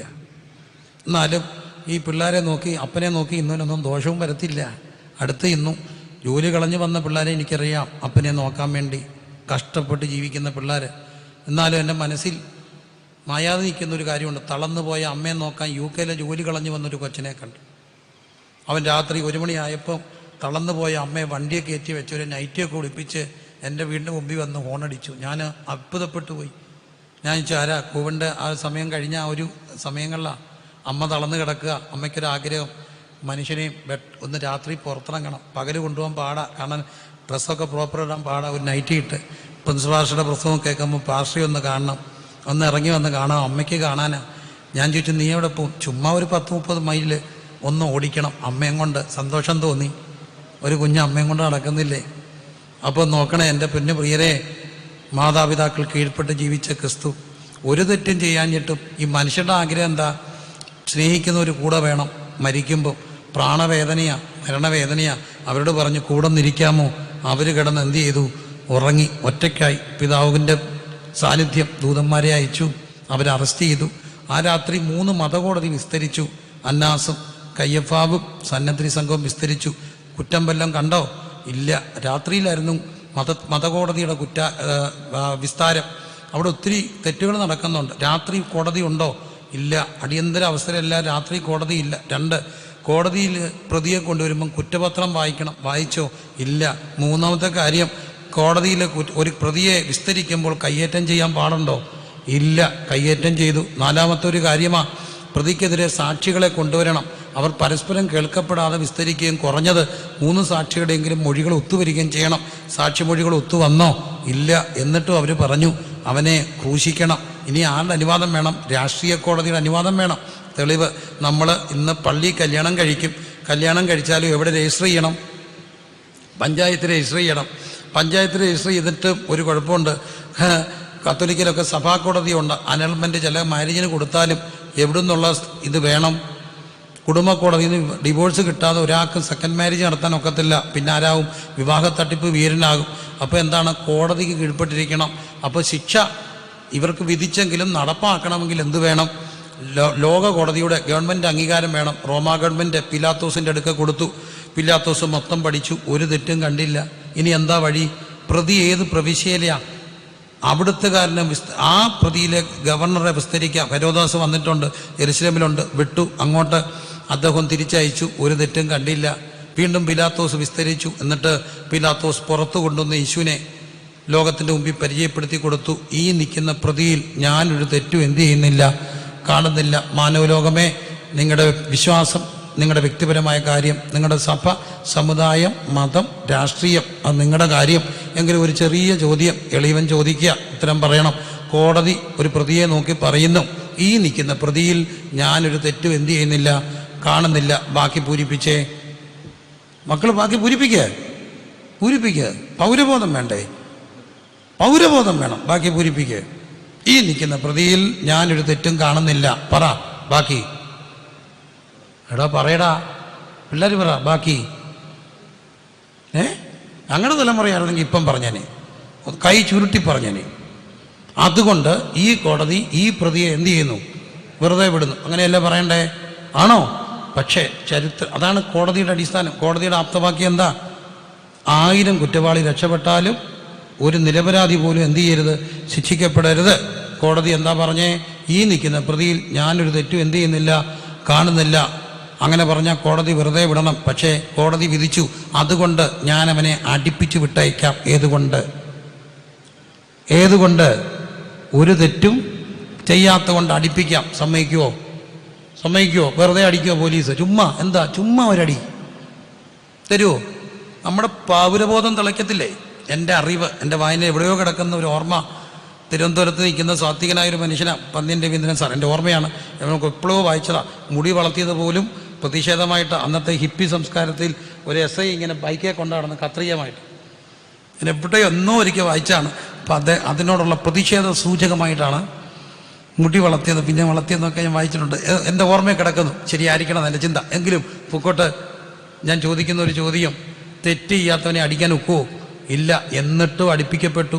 ഇത് കേട്ട താമസം ഈ റോമൻ പടയാളികൾ ഭയങ്കര കിരാതന്മാരാണ്. ഇവിടെ മനുഷ്യനെ ക്രൗരമാക്കും. നമ്മളും കേട്ടിട്ടില്ലേ, ഈ വടിവാൾ കൊണ്ടൊക്കെ വെട്ടിക്കുന്ന ഗുണ്ടകളെ ഒന്നും ആദ്യം മനുഷ്യനെ വെട്ടാൻ വിടത്തില്ല. ആദ്യം അവിടെ വടിവാൾ കൊടുത്തിട്ട് പട്ടിയെ വെട്ടിക്കും, വാഴയെ വെട്ടിക്കും എന്നൊക്കെ പറയുന്നത്. പട്ടിയൊക്കെ ഇങ്ങനെ വെട്ടിക്കും. എന്തിനാ? ഇവന് ചോര കാണുമ്പോൾ എന്തോ ചെയ്യരുത്, അറയ്ക്കരുത്. അല്ല, അവൻ വെട്ടിയാൽ മയങ്ങി വീഴും. ചോര മയങ്ങി വീണാൽ എന്തോ ചെയ്യും? പിന്നെ അന്നേരം അവനെ അറസ്റ്റ് ആക്കത്തില്ലേ? വെട്ടിയിട്ട് ഓടണ്ടേ? അന്നേരം പോകണ്ടേ? ഇപ്പം ചോര കണ്ട അറയ്ക്കാതെ ആക്കണമെങ്കിൽ ക്രൗര്യമാകണം മനസ്സ്. അതിനുവേണ്ടി റോമൻ പടയാളികളെ കൊളോസിയത്തിലൊക്കെ കൊണ്ട് ട്രെയിൻ ചെയ്യിക്കും. മനുഷ്യരും മൃഗങ്ങളും തമ്മിലുള്ള യുദ്ധങ്ങൾ, കോഴിപ്പോര്, കാളപ്പോര്, മനുഷ്യരും. എന്തിനാ? മനുഷ്യ മനസാക്ഷിയെ നിർജ്ജീവിപ്പിക്കാൻ. അങ്ങനെ ക്രൗര്യപ്പെട്ട് അവരിത് കേട്ട താമസം അടിച്ചു. റോമൻ ചാട്ടുകൾക്ക് ഒത്തിരി ലെയറുണ്ട്. ആ ലെയറുകളിൽ പല കൊളുത്തുകളും മുള്ളുകളും ഉണ്ട്. അടിക്കുമ്പോൾ ആഞ്ഞു വീണു, എടുക്കുമ്പം പറഞ്ഞു പോകുന്ന മാംസം. അത് അടുത്തൊരു കലിത്തളത്തിൽ ലാച്ചി എടുക്കും, വീണ്ടും അടിക്കും. അടിച്ചു. സങ്കീർത്തനക്കാരൻ ദീർഘദർശനത്തിൽ അത് കണ്ടു. ഉഴവുകാർ എൻ്റെ മുതുകിന്മേൽ ഉഴുതു, ഉഴവുചാലുകൾ അവർ നീളത്തി കീറി, പുറം കണ്ടം പോലെ ഉഴുതു മറിച്ച്. മക്കളെ, എന്തായിരുന്നു കുറ്റം? ഒരു കുറ്റവും ചെയ്യുന്നില്ല കുറ്റം. അതുകൊണ്ട് ഗുണം വല്ലതും ഉണ്ടോ? ഉണ്ട്. റോമർ 8:1. അതുകൊണ്ട് ഇപ്പോൾ ക്രിസ്തുവേശു ഉള്ളവർക്ക് എന്തില്ല? ശിക്ഷാവധി ഇല്ല. കണ്ടോ? ഒരുവൻ തെറ്റ് ചെയ്യാഞ്ഞിട്ട് ശിക്ഷയേറ്റത് കൊണ്ട് എന്താ ഗുണം? അവൻ്റെ അടുക്കൽ വന്നിട്ട്, യേശുവേ, അങ്ങെനിക്ക് വേണ്ടി ശിക്ഷയേറ്റു എന്ന് പറഞ്ഞാൽ, ഞാൻ തെറ്റുകാരനാ, ഞാൻ പാപിയാ, എന്നെ കഴുകണമെന്ന് പറഞ്ഞാൽ, അവൻ്റെ പുത്രനായ യേശുവിൻ്റെ രക്തം സകല പാപവും പോക്കി നമ്മെ എന്തു ചെയ്യും? ശുദ്ധീകരിക്കും. കണ്ടോ? സകല പാപവും പോക്കി ശുദ്ധീകരിക്കും. നിങ്ങളുടെ പാപം എത്ര കടും ചുവപ്പായിരുന്നാലും അതിനെ ഹിമം പോലെ വെളുപ്പിക്കുന്ന കുഞ്ഞാണ്ട പുണ്യാക രക്തം അട്ടിച്ച് തകർക്കപ്പെട്ടു. അത് കഴിഞ്ഞ് അവനെ അവിടത്തേക്ക് മുൾക്കിരീടം കൊടുത്ത് ധൂമ്രവസ്ത്രം ധരിപ്പിച്ച് ഒരു ചെങ്കോലും ഒരു കഴയും പിടിപ്പിച്ച്, എന്തിനാ രാജാവാ, അതിന് പകരം ഒരു കഴയും കൊടുത്ത് ഒരു ചെങ്കോലും പിടിപ്പിച്ച് പുറത്തു കൊണ്ടുവന്നു. അവിടെ ഒന്ന് കുരിശുമെടുത്തുകൊണ്ട് നടന്ന് വസ്ത്രങ്ങൾ പകത്തിട്ട് അഴിച്ചു മാറ്റി കുരിശുമെടുത്തുകൊണ്ട് നടക്കപ്പെടുകയാണ്. എൻ്റെ പൊന്നു പ്രിയരെ, ക്രൂശുമെടുത്ത് വീണ്ടും എഴുന്നേറ്റും പോകുകയാണ്. വീണ്ടും എഴുന്നേറ്റും ക്രൂശിതൻ പോയി, വീണ്ടും എഴുന്നേറ്റും നമ്മുടെ കർത്താവ് പോയി. എന്തിനാ വീണ്ടും എഴുന്നേറ്റും പോകുന്നത്? തൻ്റെ ചുമലിൽ ഭാരമുള്ള കുരിശുമെടുത്തുകൊണ്ട് വീഴുമ്പോൾ സാധാരണഗതിയിൽ മുഖം പുറമോട്ട് വീഴത്തില്ല. ഭാരം പുതുകത്തിരിക്കുമ്പോൾ മുമ്പോട്ടേ വീഴത്തുള്ളൂ. മുമ്പോട്ട് വീഴുമ്പോൾ മുഖമടിച്ചായിരിക്കും വീഴുന്നത്. കൈകൾ കുത്തപ്പെടുന്നതിന് മുമ്പ് തന്നെ മുഖമടിക്കാം. അങ്ങനെയെങ്കിൽ മുഖത്തിൻ്റെ ഭാഷ, രൂപം, ഛായ മാറി. പ്രവാചകൻ പറയുന്നു, അവനെ കണ്ടാൽ ആളറിയാത്തവനെ പോലെ വിരൂപനായി. എന്തിനാ അവൻ വിരൂപനാണെന്നറിയാമോ? എനിക്കറിയാവുന്ന ഒത്തിരി കുഞ്ഞുങ്ങൾ സുന്ദരന്മാരായിരുന്നു. ഡ്രഗ്സൊക്കെ എടുക്കാൻ തുടങ്ങിയ, ഞാനിവിടെ എല്ലാം കൂടെ നടക്കുന്ന ഡ്രഗ്സൊക്കെ എടുക്കാൻ തുടങ്ങിയ അറിയാവുന്നവർക്ക് ഒറ്റ നോട്ടത്തെ അറിയാം. ചത്ത മീൻ്റെ കണ്ണ് പോലിരിക്കും. അറിയാം മക്കളെ, കുറച്ച് കഴിഞ്ഞാൽ അറിയാം. സ്ഥിരം കുടിയായോ കണ്ണെല്ലാം തല ഇങ്ങനെ ഒരിക്കും. ഓമനത്തോളം മുഖങ്ങൾ വിരൂപപ്പെട്ടു പോയില്ലേ? നിനക്ക് എന്താടാ പറ്റിയേ? നീ എന്താ ഇങ്ങനെ ആയത്? പക്ഷെ ഒന്നറിയാം, പാപം വിരൂപപ്പെടുത്തിയ മനുഷ്യൻ്റെ ആത്മസൗന്ദര്യം വീണ്ടെടുക്കാൻ അവൻ വിരൂപനായി. കണ്ടാൽ ആളറിയാത്തവനെ പോലെ ആയി. വീണ്ടും എഴുന്നേറ്റും കാൽവറി കുരിശിലേക്ക് ഗദസമനിലേക്ക് നടക്കപ്പെട്ടു. അവിടെ 2 കള്ളന്മാരുടെ നടുവിൽ ക്രൂശിക്കപ്പെട്ടു. അവർ യേശുവിനെ ക്രൂശിച്ചു. എവിടെ? 2 കള്ളന്മാരുടെ നടുവിൽ. ഇവർക്കൊരബദ്ധം പറ്റി കേട്ടോ. ഇവരോർത്തു നടുക്ക് കിടക്കുന്നവനെ പെരുങ്കള്ളനാ. പക്ഷെ ഇവർക്ക് അബദ്ധം പറ്റി. ഇവർക്കറിയില്ലായിരുന്നു അവൻ സകലത്തിൻ്റെയും നടുക്ക്. അവിടുന്ന് 2 കള്ളന്മാരുടെ നടുക്ക്, ആകാശത്തിൻ്റെയും ഭൂമിക്കും നടുക്ക്, മനുഷ്യൻ്റെയും ദൈവത്തിനും നടുക്ക് ഏക മധ്യസ്ഥൻ ആകാശത്തിനും ഭൂമിക്കും കീഴേ മാനവരക്ഷയുടെ രക്ഷയ്ക്കായി ഒരുക്കപ്പെട്ട ഏകനാമം അവിടുന്ന് നടുക്ക് കിടക്കുക. നോക്കൂ, നടുക്ക് കിടക്കുക. അവർ ക്രൂശിക്കപ്പെട്ടു. ഇവരെന്തിനാ ഈ ക്രൂശീകരണം ഇത്ര നിർബന്ധം പിടിച്ചത്? ക്രൂശെടുത്തുകൊണ്ട് പോകുമ്പോൾ കാണുന്നുണ്ട്, വയലിൽ നിന്ന് വരുന്ന കുറേനായ ശീമോനെ ക്രൂശെടുക്കാൻ എന്ത് ചെയ്തു? ക്രൂശെടുക്കാൻ നിർബന്ധിക്കാൻ കാര്യം എന്താ? യേശുവിനുള്ള സ്നേഹം കൊണ്ടല്ല. വീണ്ടും എഴുന്നേറ്റും പോയപ്പോൾ ഇവർക്കൊരു ചിന്ത തോന്നി, ഗതസമ്മനെ ഗാകുലത്തായി ചെല്ലുന്നതിന് മുമ്പ് മരിച്ചു പോകും. ഗാകുലത്തായി വരെ ചെന്നില്ലെങ്കിൽ പിന്നെ എങ്ങനെ ക്രൂശിക്കും? നഗരത്തിനകത്ത് ക്രൂശിക്കാൻ ഒക്കത്തില്ല, വിശുദ്ധ സ്ഥലമാണ്. ഇത് ശാപമരണമാണ്. പുറത്ത് കൊണ്ടുപോകണം. അവിടം വരെ ചെല്ലണ്ടേ? ഇനി ആരെടുക്കും? റോമാക്കാരെടുക്കുമോ? യഹൂദന്മാരെടുക്കുമോ? ശാസ്ത്രിമാരെടുക്കുമോ? ആരുടെ കൊടുത്തു? വയലിൽ നിന്ന് വരുന്ന പാവത്തിൻ്റെ തലയെ വെച്ച് കൊടുത്തു കേട്ടോ. പാവത്തിൻ്റെ തലയിൽ പക്ഷെ ഗുണമുണ്ടായി. അലക്സണ്ടറും രൂഫസും ക്രിസ്തുവിൽ പ്രസിദ്ധരായി. ക്രൂശ് ചുമന്ന ഭയങ്കര അനുഗ്രഹമാണ്. ക്രൂശ് ചുമന്ന അനുഗ്രഹമാണ്. 3-ാം തലമുറയിൽ കർത്താവിനെ പ്രസംഗിക്കാൻ എളിവനും ഭാഗ്യം കിട്ടി. ക്രൂശ് ചുമന്നാൽ അനുഗ്രഹമാ. ഈ ക്രൂശുമെടുത്തുകൊണ്ട് പോയി. അവരെന്തിനാ ക്രൂശീകരിക്കാൻ കൊണ്ടുപോയത്? ഇവന് എന്തുകൊണ്ട് അവിടത്തേക്ക് ക്രൂശ് മരണം തന്നെ കൊടുക്കണമെന്ന് നിർബന്ധിച്ചു? ശാപമരണമാ മക്കളെ, ശാപമരണം. തെളിവ്, മരത്തിന്മേൽ തൂങ്ങുന്നവനെല്ലാം ശപിക്കപ്പെട്ടവെന്ന് എഴുതിക്കുന്ന പോലെ ക്രിസ്തു നമുക്ക് വേണ്ടി എന്ത് ചെയ്തു? ശാപമായി. ജനിച്ചു വീഴുന്ന ഓരോ കുഞ്ഞിൻ്റെയും തലയുടെ മണ്ടയ്ക്ക് നമ്മൾ പറയും, ഭാരത മണ്ണിൽ ജനിച്ചു വീഴുന്ന ഓരോ കുഞ്ഞിൻ്റെ മണ്ടയിൽ ഇത്ര ലക്ഷം രൂപ കടമുണ്ടെന്ന്. അതുപോലെ തന്നെ ജനിച്ചു വീഴുന്ന ഓരോ കുഞ്ഞിൻ്റെയും മുകളിൽ ശാപമുണ്ട്. എങ്ങനെ വരാം? 2 വഴിയിലൂടെ വരാം. അമ്മ വഴി, അപ്പം വഴി വരാം. അമ്മ, അപ്പൻ, അപ്പൻ്റെ അപ്പൻ, അപ്പൻ്റെ അമ്മ, അമ്മയുടെ അപ്പൻ, അമ്മയുടെ അമ്മ. വീണ്ടും മേപ്പോട്ട് പൊക്കോ, അപ്പൻ്റെ അപ്പൻ 4 തലമുറയിൽ ഏതെങ്കിലും കണ്ണിൽ കൂടെ എന്തെങ്കിലുമൊക്കെ വന്ന് കയറും. ഇത് പേറി നടക്കുന്നവർ നിലവിളിക്കുന്നു. എങ്ങനെ രക്ഷിക്കാം? അനുഭവിക്കണ്ടേ? ഇത് മാറാൻ അവിടുന്ന് ശാപവർണ്ണം വഹിച്ചു. ന്യായപ്രമാണത്തിൻ്റെ ശാപം, അബ്രഹാമിൻ്റെ അനുഗ്രഹം വരേണ്ടതിന് അവിടുന്ന് നമുക്ക് വേണ്ടി ശാപമായി. ഗുണം എന്താ? ഒരുവൻ ക്രൂശിൻ്റെ ചുവട്ടിൽ ചെന്ന് യേശുവെ അങ്ങനെക്ക് വേണ്ടി മരിച്ചെന്ന് സ്വീകരിക്കുമ്പോൾ അവൻ്റെ മേലുള്ള ശാപത്തിൻ്റെ ബന്ധനങ്ങളെ ക്രൂശിൻ്റെ വചനമുണ്ടല്ലോ, നശിച്ചു പോകുന്നവർക്ക് ഭോഷത്വമാണ്. എന്നാൽ രക്ഷിക്കപ്പെടുന്നവരുടെ ജീവിതത്തിൽ അത് ദൈവശക്തിയായി വ്യാപരിക്കും. ഞാനിന്ന് രാത്രി വളരെ ശാന്തമായി സംസാരിക്കുമ്പോഴും എനിക്കറിയാം ഈ ദേശത്ത് ആ ശക്തി വ്യാപരിക്കുക, ഈ ചുറ്റുപാടിൽ ആ ശക്തി വ്യാപരിക്കുക.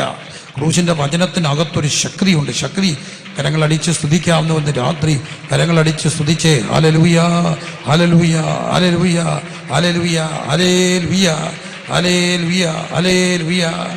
നാട്ടാരെ, വീട്ടാരെ, കൂട്ടുകാരെ കേൾക്കണം, കേൾക്കണം, കേൾക്കണം. പക്ഷേ ഈ ക്രൂശിൻ്റെ ശക്തിക്കൊരു പ്രത്യേകതയുണ്ട്. ഒറ്റ വ്യക്തി ഈ ക്രൂശിൻ്റെ ശക്തിയുമായി, ഈ ക്രൂശിതനുമായി തൻ്റെ വീട്ടിലേക്ക് പോയാൽ, കർത്താവായ യേശുവിൽ വിശ്വസിക്കുക എന്ന നീയും നിൻ്റെ കുടുംബവും രക്ഷമാക്കി. ഇതിന് വേറെ ശക്തിയുണ്ട്. എനിക്കറിയാവുന്ന ഒത്തിരി അനുഭവങ്ങൾ.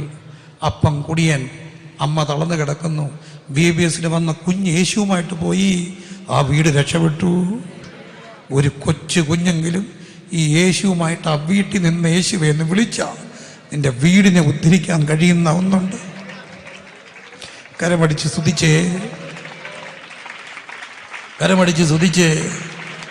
അർക്കം ഋഗജം രഗനം ശകനം ദിഗനം രഗജം രഗനം ധാരം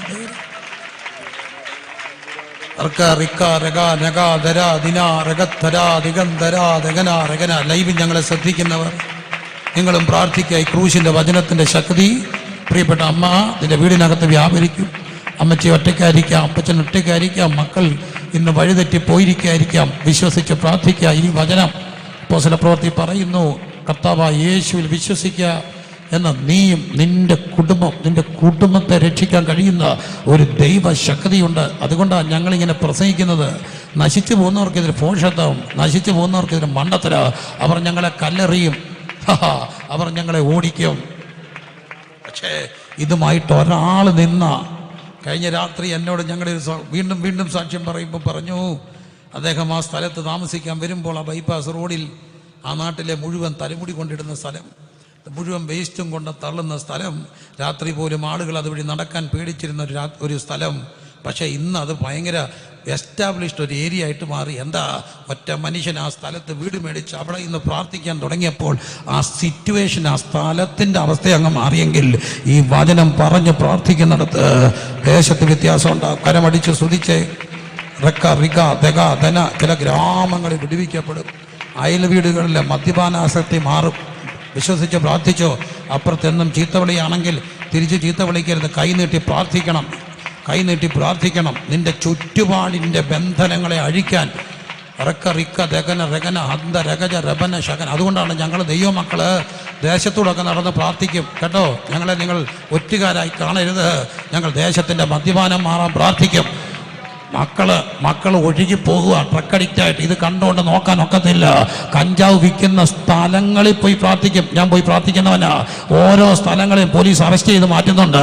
എന്താ കാര്യം? ഞങ്ങൾ ദേശത്തിൻ്റെ കാവൽക്കാരാ. കണ്ടുകൊണ്ട് നോക്കി നിൽക്കാൻ ഒക്കത്തില്ല. കരമടിച്ച് സ്തുതിച്ച് രാത്രി പറ, ക്രൂശിൻ്റെ വചനം. നശിച്ചു പോകുന്നവർക്ക് ഭോഷത്വം, രക്ഷിക്കപ്പെടുന്ന ഞങ്ങൾക്കത് ദൈവശക്തി. ഋഗനം ജഗനം അടനം അതനം ഋഗ ദഗനം ഷാരം ധേര ധേര ധേനെ. എല്ലാവരും സ്തുതിച്ച് പ്രാർത്ഥിച്ചേ, മക്കളെല്ലാം പ്രാർത്ഥിച്ചേ. ആ ക്രൂശിൻ്റെ വചനത്തെ വിശ്വസിച്ചാൽ ഉണ്ടല്ലോ, ശിക്ഷകൾ മാറും, ശിക്ഷകൾ മാറും. അയ്യോ, ഞാൻ അരിഷ്ട മനുഷ്യൻ, എന്നെ ആര് രക്ഷിക്കും? എന്നെ ആര് രക്ഷിക്കും? കർത്താവായ യേശുവിൽ വിശ്വസിക്കുക. എൻ്റെ ഏകജനായ പുത്രനിൽ വിശ്വസിക്കുന്ന ഏവർക്കും നശിച്ചു പോകാതെ നിത്യജീവൻ പ്രാപിക്കേണ്ടതിന് ദൈവം തൻ്റെ പുത്രനായ യേശുവിനെ നൽകുവാൻ തക്കവണ്ണം ലോകത്തെ സ്നേഹിച്ചു. ഒന്നുകൂടെ പറഞ്ഞ്, തൻ്റെ ഏകജനായ പുത്രനെ വിശ്വസിക്കുന്ന ഏവനും നശിച്ചു പോകാതെ നിത്യജീവൻ പ്രാപിക്കേണ്ടതിന്. പ്രിയരേ, ഇന്ന് ഭാരതഭൂമി കാണുന്നൊരു കാര്യമുണ്ട്. സുവിശേഷകനെ ഓടിച്ചിട്ട് അടിക്കുക. പ്രത്യേകിച്ച് വീഡിയോ ദൃശ്യങ്ങൾ അവർ തന്നെ പകർത്തിയിടുന്നുണ്ട്. അടിക്കുന്നവർ തന്നെ. എന്തിനാ? നാളെ മറ്റുള്ളവരും കണ്ട് ഇത് തന്നെ ചെയ്യണം. അടി ഇടിയൊക്കെ ഇട്ട് ഞാൻ പോയി പലരും കണ്ടു. ജയിലിൽ കിടക്കുന്നവർ, ജയിലിൽ അവർ കിടക്കുമ്പോൾ ഉണ്ടല്ലോ, കൊച്ചു പിള്ളേരങ്ങ് സ്ട്രോങ് ആയി. ഞാൻ കണ്ടൊരു പെൺകുട്ടി, കൊച്ചു പെണ്ണ, അവളായിപ്പോൾ അപ്പൻ ജയിലിൽ കിടക്കുമ്പോൾ യോഗം നടത്തുന്നത്. അവളങ്ങ് ബലപ്പെട്ട് 10-16 വയസ്സുള്ള പെണ്ണ് യോഗം നടത്തുക. അപ്പൻ ഇറങ്ങുന്നിടം വരെ ഞാൻ നടത്തുമെന്ന്. പ്രിയരെ, എന്തുകൊണ്ടാണെന്നറിയാമോ നിൽക്കുന്നത്? നിങ്ങൾ അറിയണം. ഞങ്ങളെ ഇന്ന് കഴുത്തെടുത്ത് വീഴ്ചാൽ, കഴുത്തെ കൊണ്ട് കത്തി വെച്ചിട്ട് യേശുവിനെ കളയാൻ പറഞ്ഞാൽ ഞങ്ങൾ കളയില്ല. നിങ്ങൾക്കറിയില്ല അതിൻ്റെ രഹസ്യം. അറിയണം. എനിക്ക് 52 വയസ്സായി. കഴുത്തട്ട് വീണാൽ കഴുത്തിറക്കുമെന്ന് പറഞ്ഞാൽ ഞാൻ പെട്ടെന്ന് ഭാര്യയെ ഓർത്ത് കൊച്ചുങ്ങളെ ഓർത്തെന്ന് പറയുക. ഇനി എനിക്ക് യേശുവിനെ വേണ്ടാന്ന് പറഞ്ഞാൽ ഞാൻ എത്ര നാൾ ജീവിക്കും? ഇനി ഞാൻ എത്ര നാളോട് ജീവിക്കുന്ന ഈ പറയുന്നേ? ഞാൻ കൂടി വന്ന 10, 20, 25, 30 വർഷത്തിൽ കൂടുതൽ ജീവിക്കുമോ? ഇല്ല. എന്നാൽ ഇപ്പം കഴുത്തറത്ത് വീണാലും ഞങ്ങളുടെ അകത്ത് തിളയ്ക്കുന്ന ഒരു ധൈര്യമുണ്ട്. യുഗങ്ങൾ നിത്യത. അതുകൊണ്ട് നിത്യത നഷ്ടപ്പെടുന്ന ഭീഷണികൾക്ക് മുമ്പിൽ പ്രിയരെ ഇവർ വഴങ്ങത്തില്ല. അത് തെറ്റിദ്ധാരണയാ. സിറിയയിലൊക്കെ കണ്ടിട്ടില്ല, നിരത്തി നിർത്തി കഴുത്തറുത്ത് പൊളും അവർ യേശുവെന്ന് വിളിച്ചുകൊണ്ട് മരിച്ചു വീണത് ഒറ്റ ഉറപ്പാ. ഹല്ലേലൂയ. യേശുവിലൂടെ ഞങ്ങളുടെ മരണം മാറി. ഹല്ലേലൂയ, ഹല്ലേലൂയ, ഹല്ലേലൂയ. പ്രത്യാശയുള്ള ദൈവമക്കളെല്ലാം ഈ രാത്രി ഞാൻ പറയാം, ഡു ഓർ ഡൈയുടെ മുമ്പിൽ ആ വിശ്വാസികൾ. മരിക്കേണ്ട വന്നാ വിട്ടേച്ച് പോകരുത്. മരിക്കേണ്ട വന്നാ കുഞ്ഞുങ്ങളെ പോകരുത്. അടിച്ചാൽ, കഴുത്തറ്റ് വീണാൽ, നീ കൂടി വന്നാൽ, ജീവിച്ചാൽ 10 വർഷം 20 വർഷം അതോ കുറ്റബോധത്തിൻ്റെ പിടിയിലമർന്ന് ഇത്ര നല്ല ഗുരുവിനെ ഞാൻ കളഞ്ഞല്ലോ എന്നുള്ള ഒറ്റുകാരൻ എന്ന ഭീതിയിലും പശ്ചാത്തലത്തിലും കുറ്റബോധത്തിലും ജീവിക്കുമ്പോൾ അന്നേരം കഴുത്തറുത്ത് വീണാലും രക്തം സംസാരിക്കുക. Hallelujah, hallelujah. ജീവനെ വെറുത്ത നാം രക്തസാക്ഷി സംഘത്തിൽ ആയുധത്തെ ആന്തി നാം അയോധനം ചെയ്യണം. നമ്മുടെ പോരിൻ്റെ ആയുധങ്ങൾ ജഡീകങ്ങളല്ല. കോട്ടകളെ ഇടിപ്പാൻ ദൈവസന്ധി ശക്തിയുള്ളവ. ഞങ്ങൾക്കാരോടും പിണക്കില്ല. ഞങ്ങൾ ആര് അടിച്ച തിരിച്ചടിക്കില്ല, വഴക്കിന് വഴക്കില്ല. പക്ഷെ ഒരു കാര്യം ഓർത്തോണം, യേശു ഞങ്ങളുടെ മരണം മാറ്റിയത് കൊണ്ട് അവിടുന്ന് മരിച്ചു. ഞങ്ങൾ മരിച്ചാലും ജീവിക്കുമെന്നുള്ള പ്രത്യാശയാണ്. ആ പ്രത്യാശയുള്ള എല്ലാ ദൈവമക്കളും ഇന്ന് രാത്രി ദൈവത്തെ ഒന്ന് സ്തുതിച്ചാട്ട്. സ്വോത്രം, സ്വോത്രം, സ്വോത്രം, സ്വോത്രം, സ്വോത്രം, സ്വോത്രം, സ്വോത്രം, സ്വോത്രം. പക്ഷേ ഇതിൻ്റെ എഫക്റ്റ് എങ്ങനെ ഉണ്ടാകുന്ന അറിയാമോ? യേശു 2000 വർഷം മുമ്പ് മാനവകുലത്തിന് വേണ്ടി മരിച്ചു, ശിക്ഷയേറ്റു, ശാപമൃത്യു മരിച്ചു, ശാപമായി, അടിയേറ്റു, ദരിദ്രനായി. എന്തുകൊണ്ട്? മനുഷ്യനെ തേടി. ഇതിൻ്റെ എഫക്റ്റ് എങ്ങനെയാ ഉണ്ടാകുക? മനുഷ്യന് ദൈവം കൊടുത്തിരിക്കുന്ന വ്യക്തി സ്വാതന്ത്ര്യവും ഇച്ഛാശക്തിയും ദിക്ഷണാശക്തിയും ഉപയോഗിച്ച് യേശുവേ ഞാനൊരു പാപിയാണ്, എന്നെ രക്ഷിക്കണേ എന്ന് പറഞ്ഞ് അങ്ങനെക്ക് വേണ്ടി മരിച്ചു എന്ന് പറഞ്ഞ് ഒറ്റ നിമിഷം സ്വീകരിച്ചാൽ അവൻ ക്രൂശിൽ ക്രിസ്തുവിലായി. പിശാച് വരും, പറയും ഇന്ന മാസം ഇത്രാം തീയതി അവൻ ഇന്ന തെറ്റ് ചെയ്ത പ്രകാരം ഇന്ന അടി കൊടുക്കണം, ഈ ശിക്ഷയ്ക്ക് അവൻ പാത്രീഭൂതനാ. കർത്താവ് പറയും ശരിയാ, തെറ്റ് ചെയ്തവൻ ശിക്ഷിക്കപ്പെടണം. പക്ഷെ നിങ്ങൾക്കറിയാത്തൊരു കാര്യമുണ്ട്, അവനിപ്പോൾ എന്നില്ല, അവൻ്റെ തെറ്റ് എൻ്റെ മേലാ. അവൻ സ്വതന്ത്രനായി. ഇതാണ് ക്രൂശി നടക്കുന്നത്. സ്വതന്ത്രനായി. അവൻ്റെ ശാപം മാറി, അവൻ്റെ ശിക്ഷ മാറി, മരണം മാറി യേശുവിൽ. ഈ രാത്രി ക്രൂശിൻ്റെ വചനം നശിച്ചു പോകുന്നവർക്ക് പോഷകമാണെങ്കിൽ രക്ഷിക്കപ്പെടുന്ന നമുക്കത് ദൈവശക്തിയായി മാറും. ദൈവശക്തിയായി മാറും. ദൈവശക്തിയായി മാറും. എല്ലാവരും കർത്താവിനെ സ്തുതിച്ചെന്ന് പ്രാർത്ഥിച്ച് ഒരാൾ പോലും ഇന്ന് രാത്രി വെറുതെ ഇരിക്കരുത്. ചില കുഞ്ഞുങ്ങളെ, നിങ്ങൾക്ക് കഴിയാത്ത ചില പാപങ്ങൾ, ചില മേഖലകളിൽ നിന്ന് മോചനം കഴിയുന്നില്ലേ? യേശുവിൻ്റെ ക്രൂശിൽ ആശ്രയിക്കുക. യേശുവേ എന്നെ രക്ഷിക്കണം, എനിക്ക് നന്മ ചെയ്യണമെന്ന് ആഗ്രഹമുണ്ടെങ്കിലും സാധിക്കാത്ത ഒരു തിന്മയുടെ പ്രമാണ പാപത്തിൻ്റെ ചുവട്ടിലാ ഞാൻ. ആ നുകം എന്നെ പിന്തുടരുന്ന ഈ രാത്രി എന്നെ രക്ഷിക്കണം. ഇന്ന് രാത്രി നിന്റെ നുഖത്തെ ഉടയ്ക്കാൻ കഴിവുള്ള ഒന്നുണ്ട്, യേശുവിൻ്റെ ശക്തി, ക്രൂശിൻ്റെ ശക്തി. റഗന റിഗന രബന ഹദന.